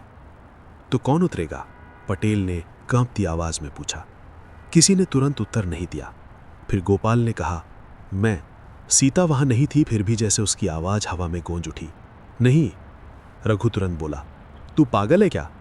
भैरव काका ने भी सख्त स्वर में कहा, नीचे अंधेरा है, नमी है, फिसलन है, ये खेल नहीं। खेल तो किसी ने उस रात खेला था, गोपाल के मुंह से अपने आप निकला। अब बस उसे खत्म करना है। रामदास जमीन पर बैठे थे, मगर ये सुनकर उन्होंने घबरा कर ऊपर देखा। उनकी हालत बदतर होती जा रही थी। चेहरा पसीने से भीगा था, आंखें लाल थीं और सांस उखड़ी हुई, मगर अब किसी को उनकी चिंता नहीं थी। देवमुनि धीरे धीरे गोपाल के पास आए। नीचे वही जाएगा जिसे बुलाया गया है। तो? गोपाल ने पूछा। देवमुनि ने उसकी आंखों में देखते हुए कहा, तो शायद तू। भैरवनाथ ने पलटकर उनकी ओर देखा। यह भी बच्चा है? देवमुनि ने शांत स्वर में कहा, आज रात नहीं। मतलब? रघु ने पूछा। स्वामी शांतानंद चबूतरे के पास से बोले, ये काम बिना विधि के नहीं होगा। जो नीचे है वो सिर्फ शरीर का विशेष नहीं, उसके साथ दर्द, धोखा और अधूरी प्रतिज्ञा भी बंधी है। बिना तैयारी उतरे तो जो नीचे जाएगा वो उसका भार उठाकर लौटेगा। गोपाल ने पूछा, तो क्या करना होगा? स्वामी शांतानंद ने कुएं, कुसुम की आकृति और चबूतरे पर रखी पायल के टुकड़ों को देखा, फिर बोले, पहले जोड़ पूरा करना होगा। भैरवनाथ ने अपने हाथ की आधी पायल उठाई, स्वामी शांतानंद ने दूसरी आधी। दोनों टुकड़े साथ रखे गए। जैसे ही दोनों हिस्से मिले, हल्की सी धातु की ध्वनि हुई, छन। बस एक छोटी सी आवाज, लेकिन उसके साथ देवस्थान की हवा बदल गई। कुसुम की आकृति एक पल को और स्पष्ट हो उठी। उसका झुका हुआ चेहरा थोड़ा सीधा हुआ, उसके दाएं पांव की पायल पूरी दिखाई देने लगी। हालांकि वास्तविक रूप से वो अब भी चबूतरे पर रखी थी। गोपाल ने महसूस किया कि कुसुम की आंखों का दर्द जरा सा हल्का हुआ है, पूरा नहीं पर थोड़ा। स्वामी शांतानंद ने कहा, अब इसे बोलने दो। रामदास कांपते हुए बोले, मैंने सब मान लिया। सब नहीं, देवमुनि ने कहा। और क्या? रामदास लगभग रो पड़े। वो कुएं में कैसे पहुंची? देवमुनि की आवाज शांत थी मगर सीधी। रामदास चुप। कुछ क्षण तक सिर्फ जंगल की गहराई से आती ठंडी हवा सुनाई दी। फिर कुसुम की आवाज आई। मैं ढलान पर थी। सबका ध्यान उसकी ओर गया। ये पहली बार था जब उसने रामदास के अलावा कुछ और कहा था। उसकी आवाज टूटती हुई थी, जैसे बहुत दूर से आ रही हो। मैंने सुना तुम सब चले गए। गोपाल का सीना कस गया। फिर उसने अनजाने में पूछ लिया। कुसुम की नज़र एक पल को उस पर गई। उसमें भय नहीं था, जैसे वो उसे पहचान रही हो या उस पर भरोसा कर रही हो। उसने कहा, मैं उठने की कोशिश कर रही थी। महेंद्र लौटा था। रामदास का सिर झटक कर ऊपर उठा। नहीं। कुसुम की आंखें अब उन पर थीं। लौटा था। भैरव काका ने गहरी सांस ली। तो वो वापस आया? कुसुम की आवाज धीमी थी, पर हर शब्द पत्थर पर चोट की तरह लग रहा था। वो रो रहा था। उसने कहा, मैं देर कर गया। देवस्थान में खामोशी और गहरी हो गई। उसने मुझे उठाना चाहा, मगर मैं चल नहीं पाई। रामदास ने चेहरा ढक लिया। शायद उन्हें पहली बार अपने भाई की आखिरी सूरत याद आई होगी। फिर गोपाल की आवाज फुसफुसाहट जैसी थी। कुसुम ने कुएं की तरफ देखा। मशालें वापस आईं। कई लोगों के शरीर में सिहरन दौड़ गई। वो घबरा गया। कुसुम बोली, मुझे छिपाने लगा। उसने कहा, अभी बचा लूंगा, अभी। उसकी आवाज में एक अजीब सी टूटन थी। पत्थर फिसला। हम दोनों। गोपाल की आंखें फैल गईं। दोनों। भैरवनाथ ने कुएं की ओर फिर देखा। इस बार उनका चेहरा और सख्त हो गया। देवमुनि ने बहुत धीमे कहा, तो नीचे सिर्फ कुसुम नहीं है। रामदास अब सचमुच हिल भी नहीं पा रहे थे। उनके होंठ कांप रहे थे। महेंद्र कुएं में? भैरव काका ने आंखें बंद कर ली। इसलिए वो कभी मिला नहीं। रघु की आवाज सूख गई। मतलब दोनों? किसी ने वाक्य पूरा नहीं किया। स्वामी शांतानंद ने लंबी सांस ली। धक्का एक को दिया गया, पर पाप ने दो को निगल लिया। अब सब कुछ और साफ था और भी दुखद। महेंद्र ने धोखा दिया, फिर पछताया, फिर लौटा, और शायद उसी कोशिश में वो भी उसी अंधे कुएं में समा गया। ऊपर झूठ फैलता रहा, नीचे सच सड़ता रहा। गोपाल ने धीरे से पूछा, तो अब हमें दोनों को बाहर निकालना होगा? हाँ, स्वामी शांतानंद बोले, तभी ये बंधन टूटेगा। और मैं उतरूंगा, गोपाल ने फिर कहा। इस बार भैरवनाथ ने उसे रोका नहीं। उन्होंने बस पूछा, रस्सी बांधकर उतर सकेगा? गोपाल ने कुएं में झांका। अंधेरा गहरा था, मगर अब उसमें डर से ज्यादा उद्देश्य दिख रहा था। हाँ, मैं ऊपर से पकड़े रहूंगा, रघु तुरंत बोला, फिर खुद ही घबरा गया। मतलब अगर हाथ फिसल न गया तो? भैरव काका ने उसकी पीठ थपथपाई। हम सब रहेंगे। देवस्थान के कोने में पुरानी सूखी बेलें, लकड़ी और पूजा का सामान पड़ा था। पटेल और भैरव काका ने मिलकर मजबूत रस्सी जैसी बेल और कपड़ों के फटे टुकड़ों से एक लंबी गांठदार डोरी बनाई। भैरवनाथ ने उसे खींच खींच कर परखा।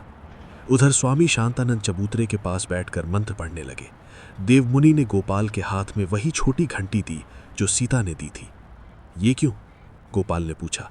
देवमुनि ने कहा, अगर नीचे अंधेरा तुझ पर भारी पड़े तो इसे बजाना। आवाज याद दिलाती है कि ऊपर कोई है। गोपाल ने घंटी कसकर पकड़ ली। तैयारी में कुछ समय लगा। इस दौरान कुसुम की आकृति कुएं के पास से हटकर ढलान की ओर चली गई। वो अब पहले जैसी बेचैन नहीं दिख रही थी, पर पूरी तरह शांत भी नहीं, जैसे अंतिम क्षण का इंतजार हो। रामदास अब भी जमीन पर बैठे थे। कोई उनसे बात नहीं कर रहा था। आखिर उन्होंने खुद धीमे स्वर में कहा, अगर नीचे महेंद्र है तो मैं। उनकी आवाज टूट गई। भैरवनाथ ने कठोर नजर से उन्हें देखा। तू अब सिर्फ देख। ये वाक्य जितना छोटा था उतना ही भारी। रस्सी कुएं की मजबूत जगत के पत्थर से बांधी गई। बाकी सिरा गोपाल की कमर में कसा गया। रघु, भैरव काका, पटेल और भैरवनाथ ने मिलकर उसे थामा। धीरे धीरे उतरना, भैरवनाथ ने कहा। पाँव जमा कर। नीचे देखते रहना, पर डर को सिर पर मत चढ़ने देना, रघु ने जल्दी जल्दी कहा। अगर कुछ पकड़ ले तो? भैरवनाथ ने उसकी ओर बिना भाव से देखा। तब और कसकर पकड़ना। रघु का चेहरा उतर गया, लेकिन उसने रस्सी नहीं छोड़ी। गोपाल कुएं की जगत पर चढ़ा, नीचे झांका। सीलन की गंध तीखी थी, पत्थर काई से भरे थे। मशाल की रोशनी अब ऊपर से ही पड़ रही थी, नीचे जाते जाते बुझी सी लगती थी। उसने एक लंबी सांस ली और उतरना शुरू किया। पहला पांव एक पत्थर की दरार में टिकाया, फिर दूसरा। रस्सी खिंची रही, ऊपर सबकी सांसें अटकी थीं। कुएं की दीवार ठंडी थी, कहीं कहीं पानी टपक रहा था। नीचे जाते जाते ऊपर की आवाजें धुंधली होने लगीं। बस रस्सी की खरखराहट, अपनी सांस और दूर से आती मंत्रोच्चार की लय सुनाई दे रही थी। कुछ नीचे पहुंचते ही गोपाल का पैर फिसला, मगर उसने तुरंत दीवार पकड़ ली। ऊपर से रघु की घबराई आवाज आई, संभल, मैं ठीक हूं, गोपाल ने नीचे से कहा। हालांकि उसका दिल तेजी से धड़क रहा था। थोड़ा और नीचे। अब उसे नीचे की जमीन दिखाई देने लगी। कीचड़, पत्थर, सड़ा कपड़ा और सचमुच सफेद हड्डियों जैसे टुकड़े।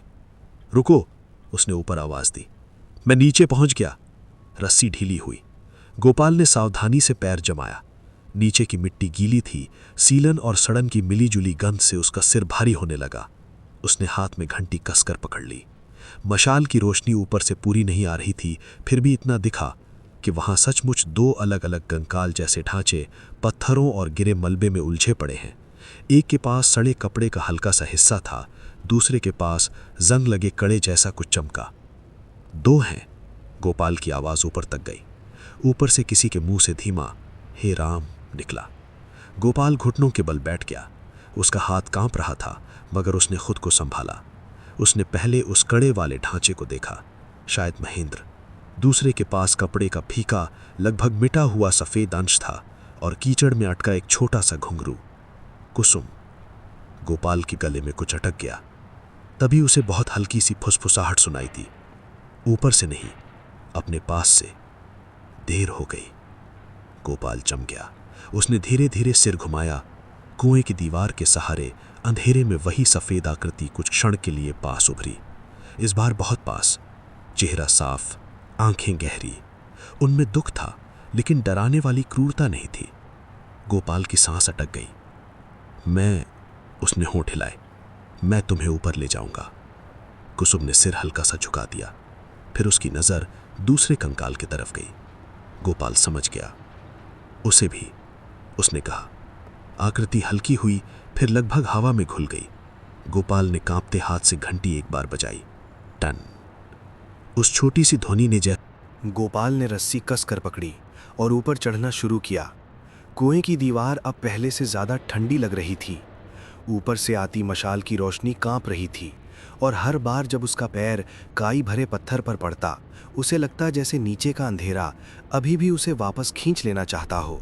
मगर अब उसके भीतर डर के साथ एक और चीज जाग चुकी थी, सवाल। कुएं की दीवार पर लिखा वो अधूरा नाम उसके दिमाग में हथौड़े की तरह बज रहा था, ग। क्या सचमुच वो उसका नाम था, या सिर्फ कोई भ्रम, या कुसुम की आखिरी कोशिश? ऊपर पहुंचते ही भैरवनाथ और भैरव काका ने मिलकर उसका हाथ पकड़ लिया और जगत पर खींच लिया। रघु ने रस्सी छोड़ते ही लंबी सांस ली, जैसे अभी तक खुद भी कुएं के ऊपर हवा में लटका हुआ था। बच गया, उसने अनायास कहा, फिर तुरंत बोला, मतलब अच्छा हुआ। गोपाल थका हुआ था, कपड़े कीचड़ और सीलन से भीग चुके थे, हाथ कांप रहे थे, मगर उसने सबसे पहले कमर से वो जंग लगी तिबिया निकाली। देवमुनि की नज़र उसी पर थी। यही मिली? उन्होंने पूछा। गोपाल ने सिर हिलाया। और दीवार पर किसी ने कुछ लिखा था, पूरा नहीं, पर ग साफ था। कुसुम की आकृति अब कुएं से थोड़ी दूर चबूतरे के पास खड़ी थी। वो पहले से हल्की लग रही थी, पर पूरी तरह मुक्त नहीं। उसकी आंखें अब उस डिबिया पर थीं। स्वामी शांतानंद ने धीरे से कहा, पहले ये खोलते हैं। दोनों थैले चबूतरे के पास रखे हुए थे। उन्हें किसी ने छुआ नहीं था। उनके पास रखी दोनों आधी पायल अब साथ थीं और लाल धागे वाला मनका उनके बीच शांत पड़ा था। देवस्थान का माहौल बदल चुका था। अब वहाँ अंधा डर कम था और ऐसा लग रहा था जैसे वर्षों से दबा कुछ धीरे धीरे शब्द लेने लगा हो। भैरवनाथ ने डिबिया हाथ में ली। जंग इतनी थी कि ढक्कन हिल नहीं रहा था। उन्होंने उसे हल्के से पत्थर पर ठोका। आवाज़ बहुत खोखली सी आई। भीतर कुछ है, उन्होंने कहा। रघु धीरे से बोला, कहीं सांप वांप तो नहीं? कोई हंसा नहीं, लेकिन गोपाल ने थकी हुई नज़र से उसकी ओर देखा। रघु ने खुद ही मुंह बंद कर लिया। भैरवनाथ ने कड़े हाथ से डिबिया का ढक्कन मोड़ा। कुछ क्षण की कोशिश के बाद वो चरमराई और खुल गई। भीतर कपड़े का एक छोटा सा मोड़ा हुआ टुकड़ा था, बस वही। देव मुनि ने बहुत सावधानी से उसे निकाला। कपड़ा गीला नहीं था, पर समय से सख्त हो गया था। उसे खोलते ही भीतर से एक पतला सा कागज़ निकला, बहुत छोटा, कई बार मुड़ा हुआ। और एक पत्र, भैरव काका ने बुदबुदाया। देव मुनि ने उसे मशाल की रोशनी में खोला। कागज़ इतना नाजुक था कि सबकी सांस जैसे थम गई। एक गलत हरकत में वो टूट सकता था। ऊपर कुछ शब्द धुंधले थे, लेकिन नीचे की लिखावट पढ़ी जा सकती थी। देव मुनि पढ़ने ही वाले थे कि कुसुम की आकृति अचानक एक कदम आगे आई। छन, पायल की हल्की आवाज़ गूंजी। देव मुनि ने उसकी ओर देखा, फिर समझकर कागज़ गोपाल की तरफ बढ़ाया। ये तुझे पढ़ना चाहिए। मैं? गोपाल चौंका। हाँ, स्वामी शांतानंद बोले। जिसे नाम से बुलाया गया उसे ही शब्द भी सुनने चाहिए। गोपाल के हाथ कांपे। उसने कागज़ लिया। लिखावट टेढ़ी मेढ़ी थी, जैसे अंधेरे या घबराहट में लिखी गई हो। उसने धीरे धीरे पढ़ना शुरू किया। जो ये पाए। वो रुका, फिर आगे पढ़ा। अगर मैं ऊपर ना जा सकूं, तो समझना कि सच कुएं में नहीं मरेगा। देवस्थान की हवा फिर भारी हो गई। गोपाल का गला सूख रहा था। उसने पढ़ना जारी रखा। महेंद्र मुझे बचाने लौटा। उसने कहा कि वो सबके सामने बोलेगा। मैं उस पर आखिरी बार भरोसा करना चाहती थी। रामदास ने कराह जैसी आवाज़ निकाली, मगर किसी ने उनकी तरफ देखा तक नहीं। मैंने ऊपर से किसी को पुकारा था, कोई नहीं लौटा। महेंद्र ने कई बार मेरा हाथ पकड़ा, फिर उसकी आवाज़ भी धीमी हो गई। भैरव काका की आंखें भर आईं, बेचारा। गोपाल ने नीचे की ओर देखा। अंतिम पंक्तियां और भी कांपती लिखावट में थीं। अगर ये पर्ची बाहर जाए तो गो को कहना। उसकी आवाज़ अटक गई। सबकी नज़र उसी पर टिक गई। क्या? देव मुनि ने बहुत धीरे से पूछा। गोपाल ने फिर पढ़ा। गो को कहना। मैंने उसे देखा था। उसका दिल जोर से धड़का। आगे सिर्फ कुछ टूटे हुए शब्द थे। वही चिन्ह, वही आंखें। अगर वो बड़ा हो तो। फिर लिखावट बिखर गई थी। आखिरी शब्द आधे मिटे हुए थे। बस इतना समझ आया, उसे कुएं वापस। कागज़ यहीं लगभग खत्म हो गया था। गोपाल के हाथ नीचे गिर गए। रघु ने हकलाकर पूछा, ये गो तू है क्या? कोई तुरंत कुछ नहीं बोला। देव मुनि की आंखें गहरी हो गईं। स्वामी शांतानंद चुप रहे। भैरवनाथ ने एक लंबी सांस भरी। क्या मतलब है इसका? गोपाल ने खुद पूछा। उसने मुझे कैसे देखा था? मैं तो तब पैदा भी नहीं हुआ था। सीता की कही बातें, माँ की आंखों का डर, उसका अपना नाम, कुएं की दीवार, सब एक साथ उसके भीतर घूमने लगा। कुसुम की आकृति अब बिल्कुल स्थिर थी। वो गोपाल को देख रही थी। उस नज़र में अब वही पुराना दर्द तो था, लेकिन उसके साथ पहचान भी थी, जैसे वो कोई चेहरा नहीं, कोई निशान याद कर रही हो। देव मुनि ने धीमे से कहा, तेरी माँ ने तुझसे एक बात अभी तक नहीं कही। क्या? भैरव काका सहज हो उठे। अभी ये ज़रूरी है क्या? अब सबसे ज़्यादा यही ज़रूरी है, देव मुनि बोले। रामदास ने अचानक सिर उठाया। नहीं। सबकी नज़र उनकी तरफ गई। उनका चेहरा राख जैसा हो गया था। नहीं, ये मत खोलो। भैरवनाथ की आवाज़ भारी हो गई। तो तू जानता है? रामदास के होंठ कांपे। उन्होंने कुछ कहने की कोशिश की, मगर शब्द नहीं निकले। देव मुनि ने सीधे गोपाल से कहा, जिस रात कुसुम और महेंद्र गायब हुए, उसी रात कोई और भी देवस्थान के पास था। कौन? गोपाल ने घबराकर पूछा। तेरी माँ, भैरव काका ने धीरे से कहा। माँ? गोपाल जैसे पत्थर बन गया। हाँ, वो अकेली नहीं थी। गोपाल की सांसें भारी होने लगी। और कौन था? इस बार उत्तर स्वामी शांतानंद ने दिया। तू। रघु की आंखें फैल गईं। क्या? गोपाल पीछे हट गया। ये क्या कह रहे हैं? मैं तो। देव मुनि ने शांत स्वर में कहा, तू उस समय माँ के गर्भ में था। चुप्पी, गहरी भारी अचंभित, जैसे पूरा जंगल भी सुन रहा हो। गोपाल के कानों में भनभनाहट भर गई। उसे लगा जैसे पैरों के नीचे की जमीन हल्की पड़ गई हो। उसने चबूतरे का किनारा पकड़ लिया। मतलब? उसके होंठ मुश्किल से हिले। माँ उस रात यहाँ आई थी? हाँ, कुसुम ने उसे बुलाया था, शायद आखिरी भरोसे के तौर पर। सीता देर से पहुंची, तब तक ऊपर सन्नाटा था। नीचे कुएं से आवाज़ें आ रही थीं। गोपाल की आंखें फैलती चली गईं। वो नीचे नहीं उतर सकी। अंधेरा था, डर था, और तू उसके पेट में था। उसने आवाज़ सुनी, शायद कुसुम की, शायद महेंद्र की भी। फिर वो भाग गई, किसी को कुछ न कह सकी। जसोदा दाई रोते हुए बोली, उसने अगली सुबह मुझसे कहा था कि उसे रात भर कुएं से किसी औरत की टूटी आवाज़ सुनाई दे रही थी। अब कई बिखरे हुए टुकड़े जुड़ने लगे थे। कुसुम ने शायद सीता को देखा था और सीता के गर्भ में पल रहे बच्चे गोपाल को भी किसी तरह महसूस किया था। गोपाल ने कांपती आवाज़ में पूछा, तो उसने गो इसलिए लिखा? देवमुनि ने कहा, शायद पूरा नाम नहीं, शायद बस एक संकेत। शायद वो ये समझ गई थी कि जो बच्चा उस रात सुन रहा है वही किसी दिन लौटेगा। रघु अभी भी आधा समझ रहा था, आधा नहीं। पर कोई गर्भ में बच्चे को कैसे? स्वामी शांतानंद ने उसकी ओर देखा। कुछ बातें तर्क से बड़ी होती हैं, खासकर जब वे मृत्यु, प्रतिज्ञा और स्मृति के बीच फंस जाए। रामदास अचानक चीख पड़े, बस करो। सब चौंक गए। वे कांपते हुए खड़े होने की कोशिश करने लगे। वो रात खत्म हो चुकी थी। मैंने सब दबा दिया था। फिर ये लड़का, ये क्यों? भैरवनाथ एक कदम आगे बढ़े, क्योंकि जो दबाया जाता है वो जड़ बनकर लौटता है। रामदास हाँप रहे थे। मैंने गांव के लिए किया। झूठ। गोपाल की आवाज़ अचानक साफ और कठोर हुई। सबकी नज़र गोपाल की ओर गई। उसके चेहरे पर अब सिर्फ डर नहीं था, भीतर कुछ और जम गया था। आपने गांव के लिए नहीं, उसने कहा, अपने नाम, अपनी कुर्सी, अपने डर के लिए किया।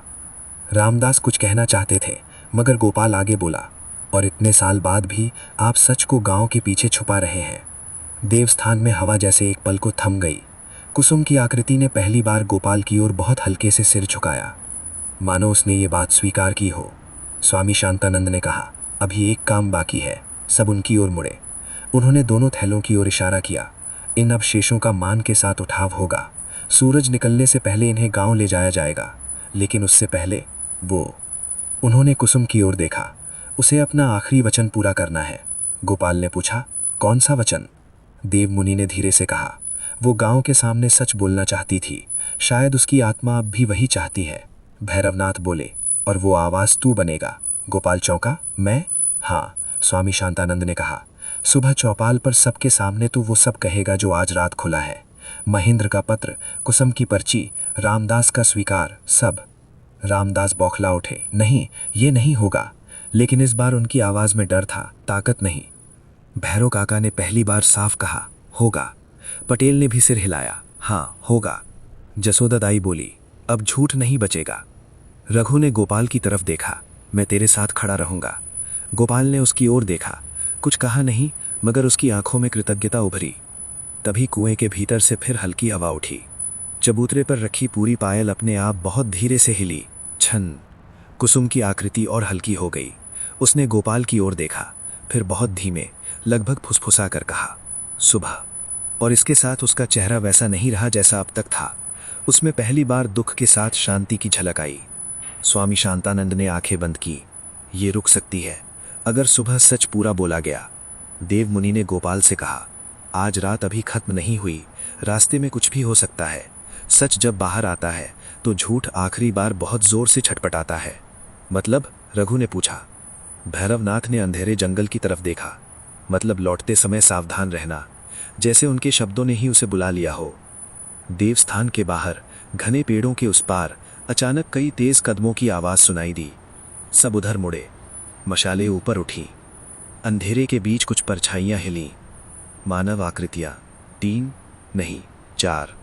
और फिर किसी ने दूर से चिल्लाकर कहा, सरपंच जी को लेकर बाहर आओ। भैरव काका का चेहरा सख्त हो गया। ये गांव वाले नहीं है। भैरवनाथ ने त्रिशूल उठा लिया। देवमुनि ने